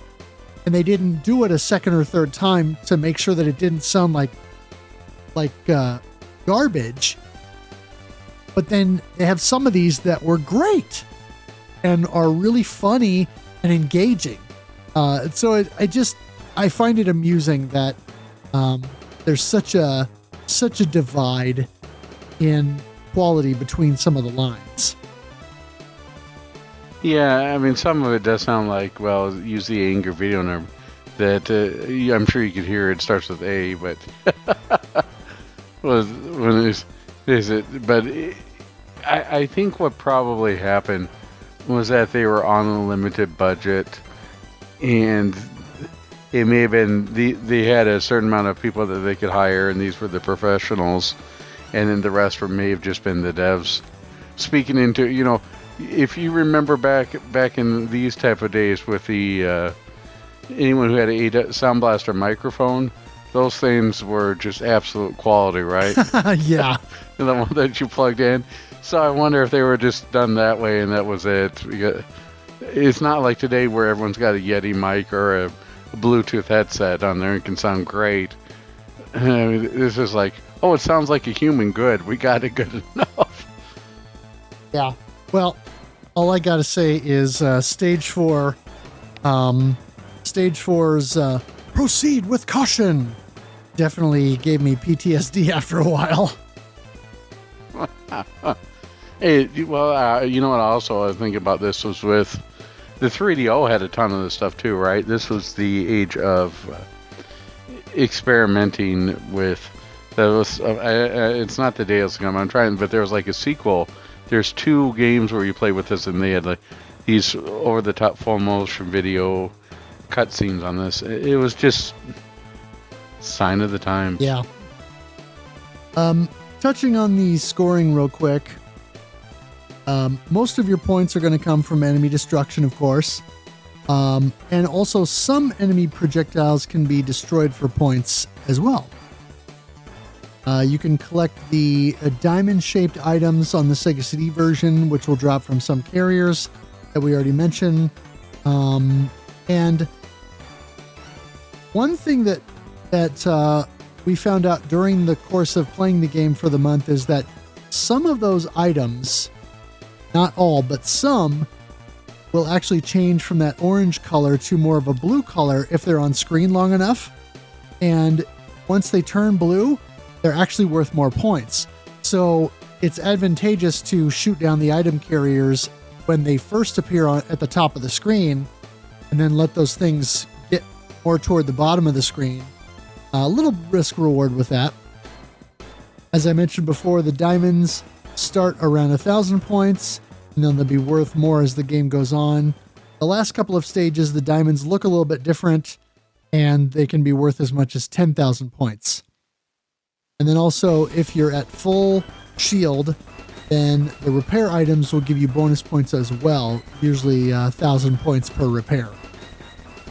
I'm curious, did you get a chance to play much of the PC-88 version or any of the other ports or translations of that? No, unfortunately, no. I played through the Sega CD version. That's as far as I got. Okay. Well, I played both. I mostly stuck with the Sega CD version, but I did play the PC-88 version through that Egg console release on the Switch. That's where I started the month and put a little bit of time into it. Quickly figured out that because of some of the janky way that the game plays, I was gonna have a hard time with making much progress. I did use the save state feature in the Egg console version, which has 4 slots, to kind of save state my way all the way up to, I believe, stage 10 is where I capped out. So I did see a significant portion of the game, and it certainly is quite difficult in that respect. But I do think with some more practice, I probably could have got a decent run going. But I got to give a shout out to Drake Tungsten, who went above and beyond the Call of Duty and was able to load up multiple versions of Silpheed from some of the other platforms. And so he checked out and actually caught some footage of those. And so I got to see a little bit of the DOS version, probably with ad-lib or probably ad-lib sound. It wasn't the Roland MT32, but it was the ad-lib sound. And then he actually had some footage of the the Coco 3 version. And, it's not great, but what's interesting about it is you think about the limited hardware of the Coco 3, and it's actually almost impressive what it's doing on that hardware, especially considering that the guy who programmed it was, I think, 17 at the time. So it's kind of an interesting piece. He also sent me footage of the Apple II GS port. And I don't know if it's the emulation or what it is, but the Apple II GS port definitely looks a little jankier, a little bit more stuttery than the other ones. But it's still kind of impressive that, it's running on that hardware. And even though the music on the Ensoniq music on that version isn't as good as either the DOS or PC-88 versions, it still sounds good and is a fairly accurate representation of how it's supposed to sound. Gotcha. Anyway, thoughts from the STCC community. Goji Guy says, I want to do the original version, but I quite like the Sega CD version. I think I can get it running on my Wii. Okay, first run of the Sega CD version. Got to stage 2, 62,300 score. The game is beautiful. It's also fast. Bullets kind of remind me of Psycho due to speed. Perspective takes some get used to, but overall I'm digging it. Simple, but effective. I got to stage 4 and died. The shield portion and the homing missiles option are the best so far, in my opinion. I don't understand why I can't select some options. Sometimes they're grayed out. But I don't understand what makes certain weapon or options appear or not between runs. Is it random? The wide shot is terrible. After a long break, got back at it. Got to stage 4 again. This time, got a real kick in the teeth. Lots of memo, lasers popping out of nowhere. Got to practice it a bit before doing more runs. It would have been so bad if it weren't for the RNG. Oh, sorry. It would have been bad if it weren't for the RNG. I do kind of like you can't use the same secondary weapon twice mechanic, but the weapons are so random it kind of kills the fun. Yeah. Drake Tungsten popped in and said, oh man, I really should check this one out. As I said, he did. Pony Trigon says, time to dust off the mini tube for this gem. Best way to start for the new year. Oh, yes. Forgot this was on the mini. Later on, he says, I love how the Sega CD version has a polygon test to see how it works in action. The style reminds me so much of Starblade. That's another one that we should give a shot at. Love that low poly aesthetic, even if it is a little hard to see what's going on. Whack me in my face. Especially in stage 2 with all the asteroids. The low poly has a charm to it, I tell you. Also, I don't even know why this game was an FMV game. Clever programming is another thing I love about these old games. Also love the pseudo 3D. If your ship being able to fly towards and back, it becomes like a little teeny tiny dot. Yeah, I have a lot to say about this game's presentation because it's nuts. All of this on Sega CD, far less powerful than Starblade Kevin, but due to clever programming, Game Arts pulled it off. I forgot how insanely difficult and memo heavy this game is, especially with how the FMV and RTS bits blend almost seamlessly together.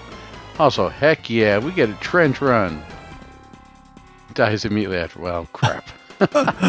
So it seems you can only grind for a brief period before the boss goes, screw it, I'm out, peace out, bro, and dumps a bunch of mines.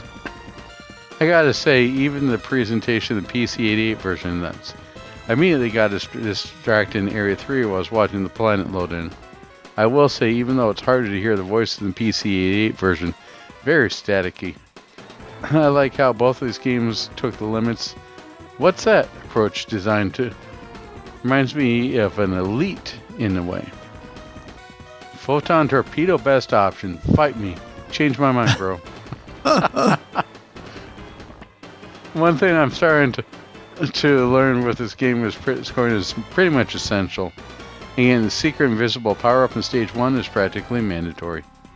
Also getting good RNG on the options. I'm definitely going to have to do a lot of credit feeding with this one. Just got to Stage 4 and so many lasers. Note to self, auto aim sucks. Wide beam also sucks. So it seems only viable setup now is old Banjo Man, aka Phalanx, and the forward shot or whatever option I can use that isn't atomic bomb. Photon torpedo is my preferred choice, but it's sort of stingy in this game to not let me use my option. It's every stage. Okay, Stage 4 is really memo heavy, especially with the environmental stuff going on. It can give you massive Starblade vibes. That stage we're going through the planet Red Eye springs to mind. I just learned you can kind of milk the first boss if you're brave enough. You can shoot down the blade shots and get 50 points per shot. Okay, I tried it and learned there's a time limit. Well, crap. Note to self and everyone else for the PC-88 version of the game. W, the first very powerful of the game, is practically required. Same for the second power-up, the F to pay respects power-up. To reduce thumb hurt. Also, I don't know if the PC-88 version has continues, so I'm going to have to start save scumming. Rapid fire, more damage, especially if you use the old Banjo Man Phalanx. Yeah, that Banjo Man. If I remember correctly, they did like a whole entire expose on him just because it was so weird. And they found out like he has his own Christmas album. Something on there. It was quite weird. Oh, man. Yeah, I think it was on like, I think one of the Google Phalanx Man, and you should be able to find his Christmas album. Okay, Area 4 is pretty neat. I bet that was mind-blowing at the time. I just need to reserve my shields. Alright, let me get some coffee here before my final run. I think I'm good. Stage 4 is kicking my butt. Let me compose myself a little. Starting off January with one heck of a bang. I've heard many good things about Silpheed, and I'm so glad to have a Genesis Mini 2 so I can experience both games to their fullest. I've spent equal amount of times with both games, so I'm going to split this review in two. PC-88. I gotta be honest, this is a pretty solid shmup. Once you get the W and F power-ups, the game becomes much easier to play, and the difficulty is mainly from obstacles and enemy behaviors. For a game on a system like the PC-88, the game really is impressive for what it does. The sheer amount of weapons and power-ups you can unlock after adds a nice layer of strategy and diversity to how you tackle each level. I also gotta commend the graphical design, doing stuff like trench runs and floating over plants and other cool stuff like that. I especially love the trench run levels where you fly into enemy base and destroy it from the inside, assuming that's what you're implied to do. Also, the music is pretty catchy and sound effects are very schmuppy. Not much bad to say there. Also, the power-ups. The power-ups are a neat little idea, an asteroid belt being an extra shield, or the all repair putting you in full health, and thankfully, there's at least one in every trench run level. Now on to the cons. If I don't get the W or F power-ups right away, you're going to have a bad time. W is pretty much essential. It doubles the damage of weapons. It makes it a lot less tedious. F gives you rapid fire, and you know me, I am so glad rapid fire is a thing in this game, or else my thumb hurts after a few minutes of pew-pewing. Sometimes the visuals do get a little muddy, especially when dealing with enemies that fire lasers in Area 3. It's a little difficult to see the lasers. I'm assuming the planet is blue in the egg version for that reason alone. The lasers in general are difficult for me to avoid. The voices. I cannot understand a word of these voices, man. Okay, if you got voices that you're hearing you can't understand them, please seek professional. Not just because I don't know Japanese either. I admire the commitment to adding voices to hardware like this. But it doesn't work, honestly. A bit crushed to make anything out. One thing I vaguely managed to hear was, "Welcome back, Silpheed," when you dock in the stations. Alright, let's move on to the Sega CD version. Pros? First off, the visuals. I'm a sucker for polygonal graphics. I compare this game a lot to Starblade because the styles are extremely similar, but they're also very different. The voice lines in Stage 1 have some Nice banter between you and your squad mates, which I think is a nice touch. And the guy telling you to turn left, turn right, evasive maneuvers. Again, reminds me of Starblade and the whole you attack port, I'll attack starboard over. That's one of the things that was a little weird. When you said turn left, turn right, all I kept thinking of was Sega Rally. Huh. Easy, medium, left. The FM blending kind of seamlessly with the real-time gameplay.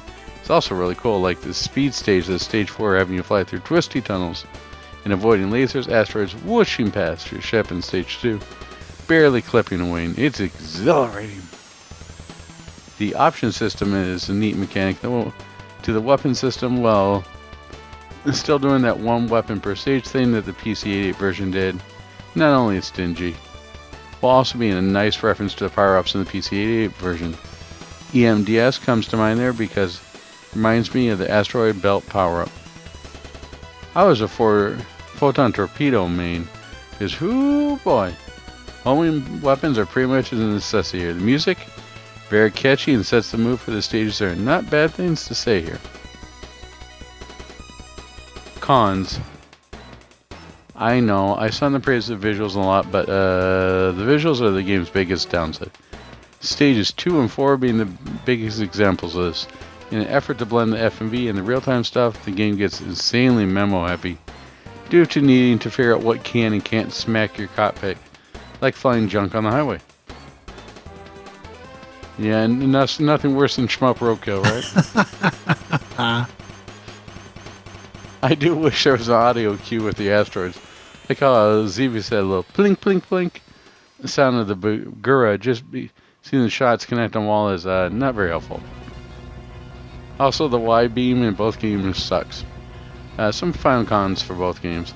I like the more Oblong depth of field games going on, kind of like Radar Scope, but makes grabbing power-ups kind of hard to do. You have to just know the right spot is to grab them and led to me losing a lot of repairs.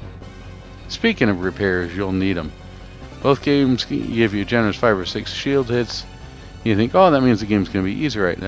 No, absolutely not. This game will grind you up, spit you out, and go in for seconds. It is brutal. You will need those 6 shield hits. Overall, I had to recommend the game. I recommend the PC-88 version mainly because it's a lot more easily accessible than the Sega CD version. Here's hoping we get Sega CD re-releases down the pipeline. I give the PC-88 version a viewpoint out of 10 and the Sega CD version a Geosword out of 10. I'll be honest, I felt like somewhere in development Sega CD's Silpheed was meant to be a rail shooter, similar to Starblade, but the changing to shmup midway through development. Huh. That's an interesting thought. I mean, I guess since the Sega CD version feels like a reimagining of the original game, I don't know that I would concur, but it's an interesting thought. Yeah, it almost feels like they had this design. Like, oh, look, we can do the sprite scaling, we can do all this, and all of a sudden realize we're not quite there yet. Right. Mimo jumped in and said, time to give the Sega CD Retro Arch Core a test drive on the Vita with this. Loving the 3D in this. Yeah, Mimo is our resident Vita enjoyer in the Discord. Later on, the wide shot is bogus and makes me sad. Yes, it makes me sad too. Made it to stage 7 on a 1cc pace. How many stages are in this game? And then later on, this game bounced off me more than Resogun did. Pretty game though. Fair enough, yeah. I felt sort of like that Obi-Wan meme in Vita. Now that's a name I haven't heard in a long time. A long time, yeah. Because I've got a Vita, but I can't think of the last time I actually used the darn thing. I know, I haven't. I probably should dig it out and play some games on it. I haven't booted mine up forever. I will say though that I have 2 PSTVs, and those things whenever I turn on the power strip, They love to just say, "Hey, I'm here, play me," because they take over all this. If it's on a HDMI matrix switcher, it will automatically default to those. Those things boot up so fast that I'm greeted by the PSTP set the date and time every single time I start things up. Overdrone says, "Forgot this plays pretty different from most other shmups. Got dusted by stage 3. I remember now there's a random element to the special weapons of being available between stages. Interested to know if anyone thinks there is a better loadout than the straight shot plus phalanx with the EDMS. Into stage 5 hyperspace now. Thanks to the weak weapons, you really have to aim and line up Zaco while they're in their vertical formation, or they will get through and collide with the ship. Spraying and praying doesn't work very well. I find straight and phalanx to be a great combination. I'm sorry, not second phalanx. 2x phalanx. When I'm dealing with hobbits, says 2x phalanx is a bit too scattershot though. I did play around with the 2x auto aiming as well the other, and the jury's still out on that one. I think the special weapons initial appearance are random, then it won't let you use the same one twice in a row or something. Just thinking this to be the best FMV game of all time, right? Just on account of splicing actual shmup gameplay with moving video backgrounds. I think it's a pretty good illusion, but when you think about it, the Mega CD could never do all this stuff in real time. Game Arts would have had to use a workstation, render the scenes, compressing the video, and spool it off the CD, presumably why the game doesn't have a red audio track during gameplay and uses FM and PCM combination, and just not enough bandwidth. It's a pretty convincing effect, especially with the shots hitting objects and moving towards you and stuff. Fun fact, due to the nature of how it works, if programmers knew the game would need a clean lens and optimum operation to avoid crashing, so when it does, you get free credits. Yes, I experienced this multiple times throughout the month. That was very annoying.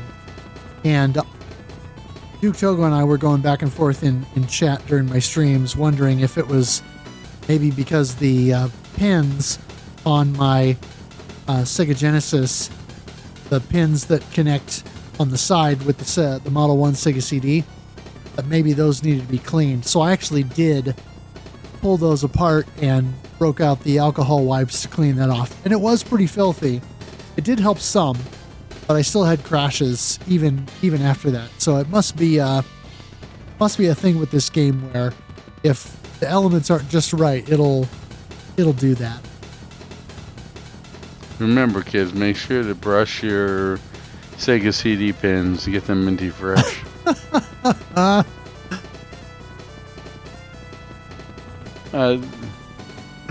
Later on, these weapons are not instantly available, and new ones added for every 40,000 points you score. You can also assign one of the following optional weapons for each stage: graviton bombs, which block bullets, EM defense system shield, photon torpedo, slight homing ability, and antimatter bomb. Very powerful. They appear at random with every 50,000 points. You can't use the same one in 2 consecutive stages. Use of optional weapons is limited, and its stock is automatically filled the more enemies you kill. I thought the graviton bomb might have been bullet blocking, but wasn't 100% sure, so I don't think it blocks all bullet types. Love how stages 6 and 7 are easier than 5. I don't think repairs appear in 5 at all. After watching GG's Guru Game Boy, GGF to pay respect, man, there's a lot of stuff in there. I'm reminded of the most censorship in the US version just after they just wiped out our beds. In JP version, someone says, insert prominent religious figure here. Love little differences like that between regions. Stage 5 is the issue though, with no repair items appearing. At least for me, once I'm clear, the following 2 stages aren't too bad. DL Wraith had quite a bit to say. Spent so long trying to get the Sega CD version of this running. Finally managed it. In my first run, only 75,800. Stupid asteroids making my shields disappear. Now I remember why I hated the wide shot, encouraging me to be up the screen Eschatos style. I'm on to you, Silpheed. I know your tricks now. Ha! And then later on, I'm going to make anyone who is struggling with this month's game feel a lot better about their efforts. I just hit a new PB of 125k, end of level 3 boss. Don't worry, gang, I've got this. My plan is to damage their capital ships with the various pieces of shrapnel I keep leaving floating around space. No guns, no problem. My outer hull shall prevail. Sega CD version for clarity. I don't know what it is with this game, but the viewing angle and lack of feedback is making this one tough for me to track. And he says, my wife had a go at joining us for Silpheed tonight. She got halfway through level 1, handed me the joystick back, and simply said, nope. Like me, she struggled with the perspective. Worse for her with vision impairment. Later on, okay, so we're off to a good start tonight. Got a clean stage 1 by finding an invincibility capsule. Whoop! I'm getting to stage 5 by hook or by crook. I'm dead already. Tried to teach my wife a little and lost concentration. A measly stage 3 run. I has skills, yo. On the plus side, my wife has entered the fray. She just cleared stage 1 on her first ever attempt. It was messy, but gotta love her. She smashed that boss good with some great dodges. Onwards to Asteroid Hell. Asteroids got her. First ever play, 63,600 points. I'm super proud of her, especially as she had such a visceral nope reaction to the game. I didn't know the yellow point bonuses change color to blue and increase their value if you shoot them. Nope, I'm mistaken. Certain point diamonds change color after time. Saw it at the end of stage 1 and made me go, wait, what? I just tried it. No shooty required. Time for an experimentation session, schmuppers. This just went from a fight to a learning experience. Pyramid Cat, his wife, just let the first 2 from stage 1 on screen for as long as possible. No changes there, so it won't be all of them. And then further in the month, stage 5 is feeling attainable. I think I can figure stage 4 with a few plays. I don't have the eyes for it tonight, and my Pyramid Cat already went to bed. Time for me to follow suit, I think. Cheers for the encouragement, gang. Even a game you don't like can give you some fun when friendly pilots fly nearby. I had the Graviton and Shield options by stage 4. Was still running twin straight Vulcans. I missed my optic lasers. Oh, that's right. You can unlock lasers in the PC-88 version. I almost forgot about that because they don't unlock until later in the game. I've been running Shield on the hairier bits of stage 3. That last run, I was Espegaluda-ing my way through the fanned bullet pattern on the pre-boss of 3 while point-blanking it somehow. Maybe channeling Scoush or AG. 2 more days, stage 5 will be mine. Well, this morning I found a PC-88 version playable in browser on a DOS box. It feels easier than the Sega CD version. In a few plays, I managed to get to Area 5 and a PB of 148,780 points. I'm in love with the Asteroid Belt power-up. I want one of these to go out shopping with. Get too close? Whammo! Asteroid to the ribcage. That'll keep people out of my personal space. I have to say, the PC-88 bosses all feel like a Moon Knight a bit. And Stage 4's laser cannons in that narrow right-hand corridor can kiss my shiny wraithy butt. My boss came running over as she's in the office next door and asked if everything was okay. I told her with an innocent face that everything was fine. Why did she think otherwise? She responded, I thought I heard you thumping your keyboard. I thought we'd lost a server or something. R.I.P. Wraith's spacebar for PC-88 Silpheed. Oh, that's good stuff. Well, right at the death I made it. Level 5 on Sega CD. Huzzah! New PB, 244,870. That bus rush hyperspace section thing ate my woeful shield left over from a bad stage 4 boss fight. Glad I played, but man, was that ever a struggle. Much respect to those of you who persevered with this one on PC-88 or Sega CD. So I got stage 5, 5 stages in both versions. I guess that earns me 5 final words on each. PC-88, fast, fun, where rocks rock. And Sega CD, stylish, but no Star Fox killer. So good stuff there from DL Wraith. Indeed. Schlarp says, I just played Silpheed on my Steam Deck and it's pretty amazing. And I like the music. Can't wait to play this on CRT when I'm home. Just play this on CRT with a stick. Much better than on the Steam Deck as a handheld made to stage 3. Well, glad you had a good time with what you played. Loco Bro said, I booted Silpheed up on Mega CD today for the first time ever. Was really blown away by it. I was a poor kid in the 90s, so never got a chance to try the real thing. I think I'll be playing this quite a bit over the next month. Well, hopefully you did. Very we didn't hear much from you otherwise. Hyperdrod says, first score post answering my question about how to deal with RNG and boss difficulty.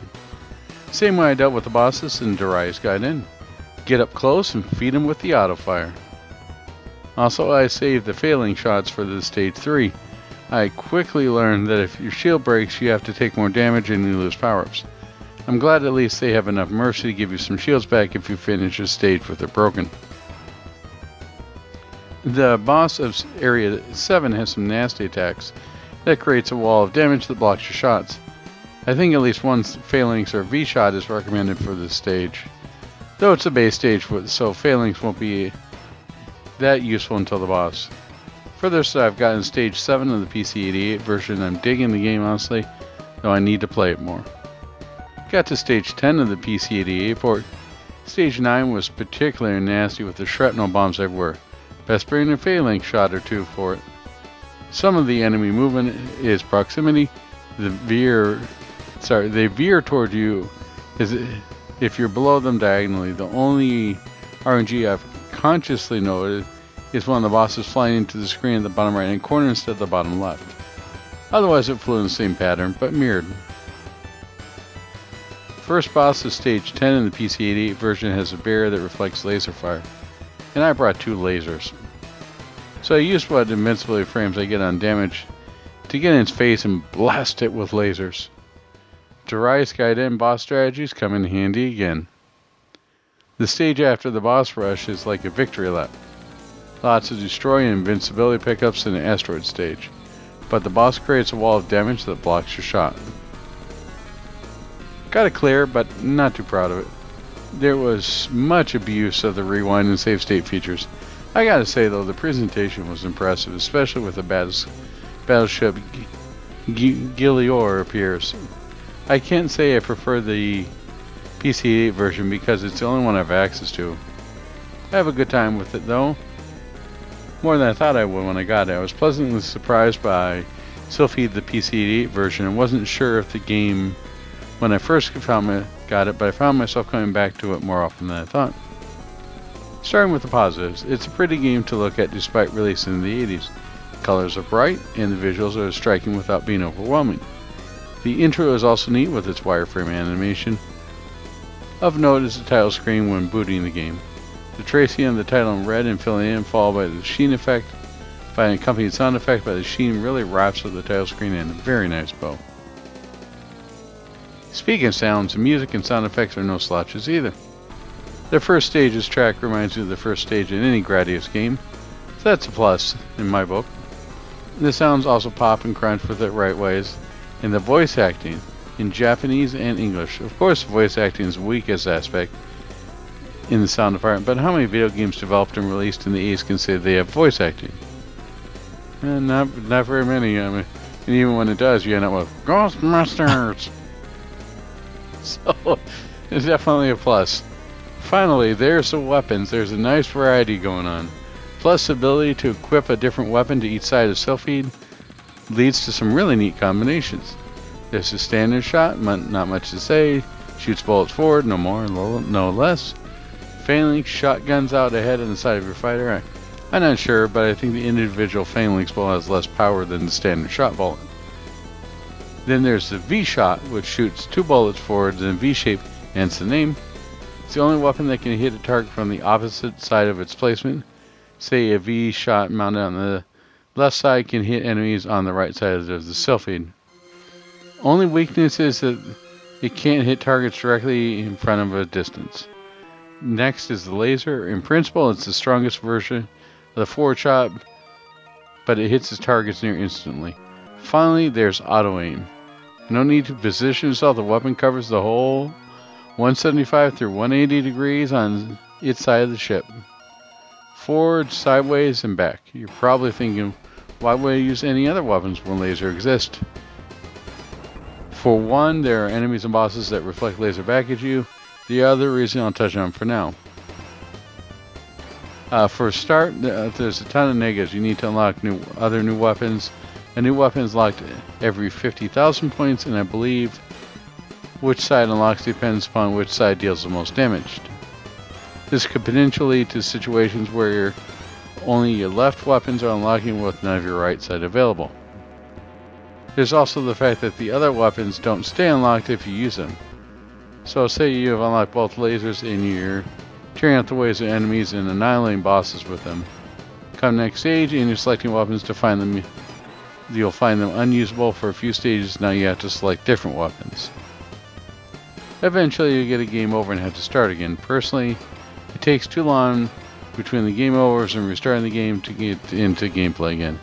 Yes, Zakalite, you're Battleship Galore, you're unbeatable. With all that said, I still enjoy this game very much. I can see myself coming back for more to see how far I can get without using save states. Good luck, Silpheed. Ihaz says, I've only gotten to the second stage of the egg console version. It looked like they were letting me upgrade my weapon or something. Not sure how I feel about it. I almost feel like it's too old for me to dig. But then I like even older shmups like Xevious. And then later on, I've still not tried the Sega CD version, but I think this just isn't really the game for me. I played the egg console version a few times, and I just do not have any drive to play it again. That's okay. Sometimes you bounce off a game, and that's just fine, because then you know that it wasn't for you. Yep. The immortal Duke Togo says, play Dark Souls. What? Duke Togo says, got to stage 10, 629,840 for score. The boss rush on stage 10 is rough. Later on, watched a little bit playthrough of the Japanese version. Interesting that they use the same English voice actors or voiceovers, but we got a censor version. Uh-oh. I gotta listen if it's just all swears. Yeah. Yes? Yep. There's more swears in the Japanese version. All right. Well, sign me the bleep up. Orc Commander, who, by the way, was the winner of the copy of Sega CD that Duke Togo generously donated, that we then gave away in the Discord. Orc Commander said, did a couple runs on the Sega CD emulator earlier. Last one went into stage 10 on first credit with 544,670, but the game crashed.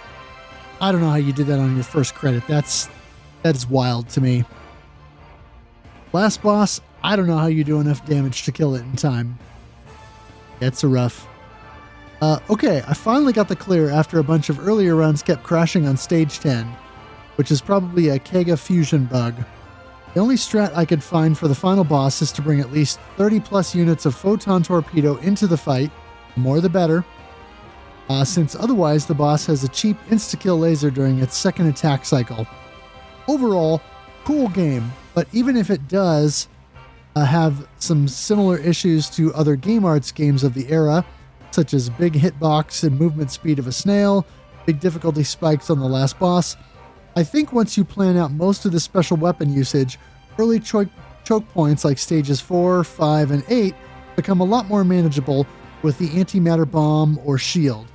And if you can get to stage 11, there's a full repair item which replenishes all shield blocks, which is helpful for getting back on track if you took too much damage on 9 and 10. But it is the last health drop of the game. Yeah, it's one of the things that's a little bit annoying about the end of the game is that when you transition from stage 11 to 12 in the Sega CD version, unlike all the previous stages, there is no shield refresh or healing, and so it's all or nothing. Desolate says, finally getting on board with this one. Very distracting month. I started out trying the Sega CD version this morning, and holy crap, can things get out of hand fast. Best attempt on 1cc made to stage 4. I picked up the egg console release to try later on, but it's off to work now, sadly. The I love the game over, yeah voice, by the way. It makes me chuckle. I need a clip of that. Yeah, the game over voice is actually quite similar to the game over from Dome Patch, where the announcer goes, game over. It's very similar to that in the Sega CD version, so it's kind of funny. A couple of days behind when I recorded this, but I did spend some time in the PCD version. Here's my best score for the play session. It's not quite sure yet, but I think I might like this one a little better than the Sega CD version. It's a classic charm that I can get behind. I need to get back and reevaluate. Thank you to everybody who played through Silpheed with us for the month of January. Much appreciated. Yeah. Let's quickly recap the scores. On the PC-88 version, Hyperdread blew everybody away with 849,930 points. Desolus had 269,610. DL Wraith came in with 148,780, as mentioned, and Drake Tungsten with 83,250. I don't remember where I landed on that because I didn't really do much in the way of actual runs. I was more just save state farming to try and figure that out. Sega CD version, Orc Commander, of course, with the clear. So he was on top with 1,171,530 points. My best was 702,510. DL Wraith with 244,870. Duke Togo with 629,840. Desolus with 168,750. Pony Trigon with 183,960, and Goji Guy with 160,350. So, thank you all for your score submissions. Indeed, thank you. So now, final thoughts. By Jack Andy, yes. I know you only played the Sega CD version, but I guess what are your kind of overall impressions? You know, this is one that's a little hard to sort of rate. Technically, it's great, and I like it, but some of the gameplay design choices leave it frustrating. I prefer it more than I prefer the original Star Fox. I think that, to me at least, it plays very well, but the fact that you've got the RNG in there and you can't switch up or choose the options, I don't know. I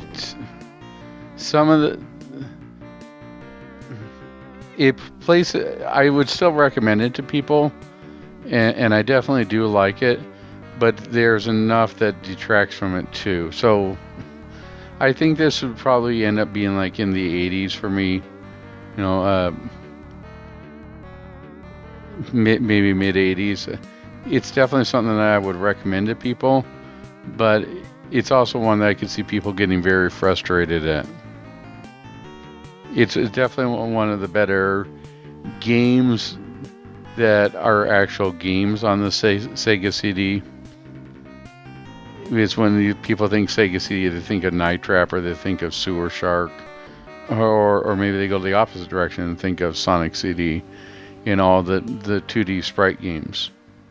But it's something that's sort of unique and straddles that line. It even on dealing with the Super Nintendo, right, there wasn't a lot of titles that used the Super FX chip, or did in this manner. So I like it.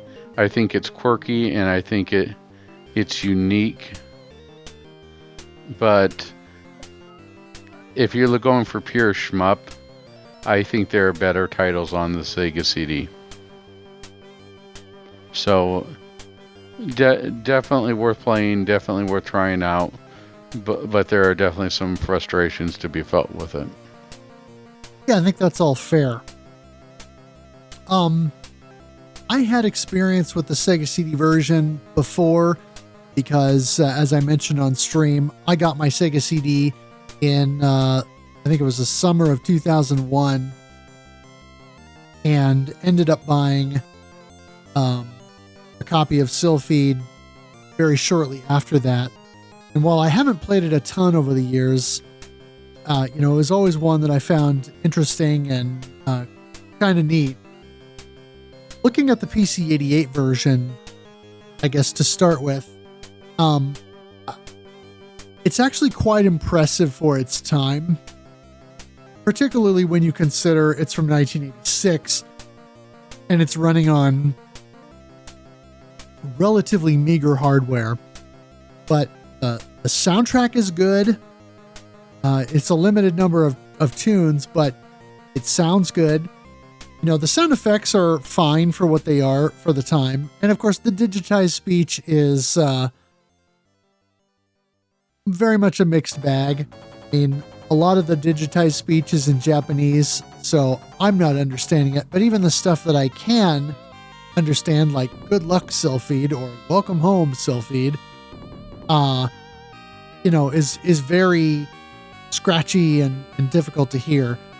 But it's not that much worse than something like the NES with "Dribble Dribble" or "I'm bad," that kind of a thing. But overall, the PC-88 version really is quite an impressive piece for its vintage, and one that must have really turned heads at the time, because Sierra went for it, and they just did so many different conversions to other systems. The problem I run into with the PC-88 version is, as Pony Trigon mentioned, if you don't get that weapon power-up and the F for auto-fire right at the beginning, you're going to have a bad time. And so it's a little bit of a cheap move to put the first power-ups in the game that are pretty much required in there in such a way that it's possible for you to miss them very easily, and then have to mash your fire button in order to try and get any kind of real action going. The other thing that I think is something that the dev team probably understood in hindsight is that they shouldn't have done the S power up for speed up. And so I'm glad that they rectified that later by just balancing the ship speed in the Sega CD version. But overall, the PC-88 version is quite a cool piece for its time. And RNG issues aside, and weird difficulty spikes aside, I do think it is worth playing and worth a look. Yeah, I echo those sentiments. I think it's definitely worth a look. The only reason why I am just a little bit hesitant aside from the gameplay is we do have stuff like Revenge of Bariarm out there, which really in Lords of Thunder, right? That really does a technical showpiece on what 2D sprite or traditional base does. But as far as looking forward and what the future of gaming is, this does an incredible smoke and mirrors. Yeah. To make you think it is. And even when you know the smoke and mirrors are there, it's still a neat trick. Right. And, looking ahead to the the Sega CD version, several years on from the PC-88 release, it was such a leap forward in terms of the visuals, not only the FMV effects and all of that, but even just the look of the game was so much more impressive, and the smoothness of it, what they were able to do with greater enemy variety, more interesting enemy movement, and stuff like that. And so the Sega CD version, right from the jump, is impressive. And I feel like the atmosphere that they were able to achieve in that version, between the varied scenes and locales, the high energy music, the cinematic presentation, the voices, and the clips being played at different spots to sort of simulate you being a member of a squad and doing all of that, really was kind of ahead of its time. Obviously, as you said, Star Fox did a similar thing, but it was more suggestive in that sense rather than all the way there, the way this was capable of doing because of the CD technology. Where I think the Sega CD version struggles, even though I feel like it probably plays better than the PC-88 version in some respects, where it struggles, again, and this has been pointed out, is in part the perspective. It does make things a little harder to judge in terms of distance to enemies, where and when to position yourself to pick up power-ups, and things like that. Dodging the bullets sometimes can be a little bit troublesome because of it being a little harder to judge where you need to be or where the bullet's going to be in relation to your ship. But also, the bosses feel very RNG heavy. I know that there's a way to deal with them by point blanking and picking the right option for the right boss to make sure that you have the tools that you need to get it done quickly. But I still found that, especially some of the later bosses, there was enough RNG in their movement to where it felt like there were times when there were truly unavoidable hits. And so, even though this was a Japanese development house, there were times when I got major Euro shmup vibes from just some of those moments where you would get cornered by the boss, and then it would unload on you while you're cornered, and there really was no way around it. Now, you could say that maybe I just didn't find a way to get where I needed to be, but again, the movement of the bosses doesn't feel like it's very reactive to what you're doing.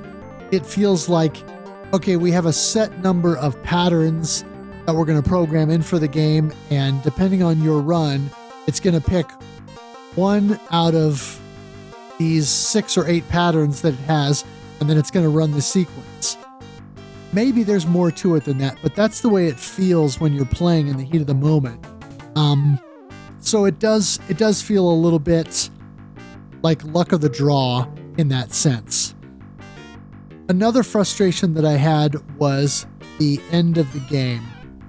The final boss throws so much at you, and while I did watch a playthrough and I figured out where you need to position yourself to avoid the lasers, there's some stuff that almost feels like the final boss is going to take some of your shield. And so I was never able to get to the final boss fight, with enough shield to actually get it done. Which means that I didn't get my clear for the month. The other frustrating bit is from a practice standpoint, unless you enter a code to jump right to stage 12 in the Sega CD version, if you get all the way there and then you die, when you continue, you go back to stage 11. You don't just start at stage 12 with the loadout and health that you had at that time, which is a little frustrating. And so from the standpoint of I'm playing this game in 1993 or 2025, as it were, and I'm trying to practice the end of the game, well, you're going to practice more of the end of the game because you're going to have to get through stage 11. And I'll tell you what, the final boss encounter in stage 11, that is kind of a heavy-duty redux of the stage 1 boss, is such a slog, and it throws so much at you that I find it very difficult to not take a bunch of hits during that fight. And so it can be very difficult to get through that and get into stage 12 for the final boss fight and actually have enough shield and weapon power or option power left over to truly take out that final boss. It's doable because I watched a 1cc of it, but and of course Orc Commander did it, but I got there a bunch of times and never made it happen. So I still want to go back and get this clear, but I was frustrated enough at the end of the month that I kind of felt pretty defeated by not being able to get it done. But even with all of that said, yeah, I do think this is well worth playing, particularly the Sega CD version, although I do think both versions are worth checking out. But it's a pretty cool indicator of what could have been had more developers looked to this style instead of the Night Trap model for what we could have done more interestingly with FMV technology and incorporating that with traditional gameplay elements. Yeah, definitely well said. It's something that in an alternate path, instead of just going FMV is the future. Yeah. All right, well, speaking of the future, what's coming next? Well, we are currently in March here, getting ready for St. Paddy's Day, and nothing gets you drinking like Twin Cobra or Kauai Kauai Tiger. And then in April, we have Soul Cresta, which started out as April Fool's joke. Indeed. Yeah, and of course we, since we're recording late because of various life stuff that went on and delayed our recording through February, we have already played Razion EX, and so hopefully look for that episode coming soon. Yeah, I was a coffee mess for over 2 weeks, which nobody wants to hear 2 hours of addicted coughing, so... Yeah. Might as well face it, I'm addicted to coughing. Yep, might as well. Might as well face it, you're addicted to schmucks. Yes. All right, well, we are definitely addicted to shouting out everybody here. Let's thank the usual suspects here. We have a trend for the logo. We have the Billy Bass shirts, which are on Redbubble. I'd like to thank Kogosu for the intro and outro music. Everyone at the Press Playcast and Collector Cast. And like to thank MetalFRO for constantly streaming and the Parrot Dog Antics. Yes. And, yeah, and I've expanded my streaming just a little bit. I actually paid for the lowest paid tier or whatever of Restream, so I can send my my streams out to more places. So hopefully you'll find me on the interwebs. No, I thought you were going to say you finally paid for WinRAR. No. Ever. What, never? All right. Well, hardly ever. No, all right. Anything else that we need to do? Nah. To close it out.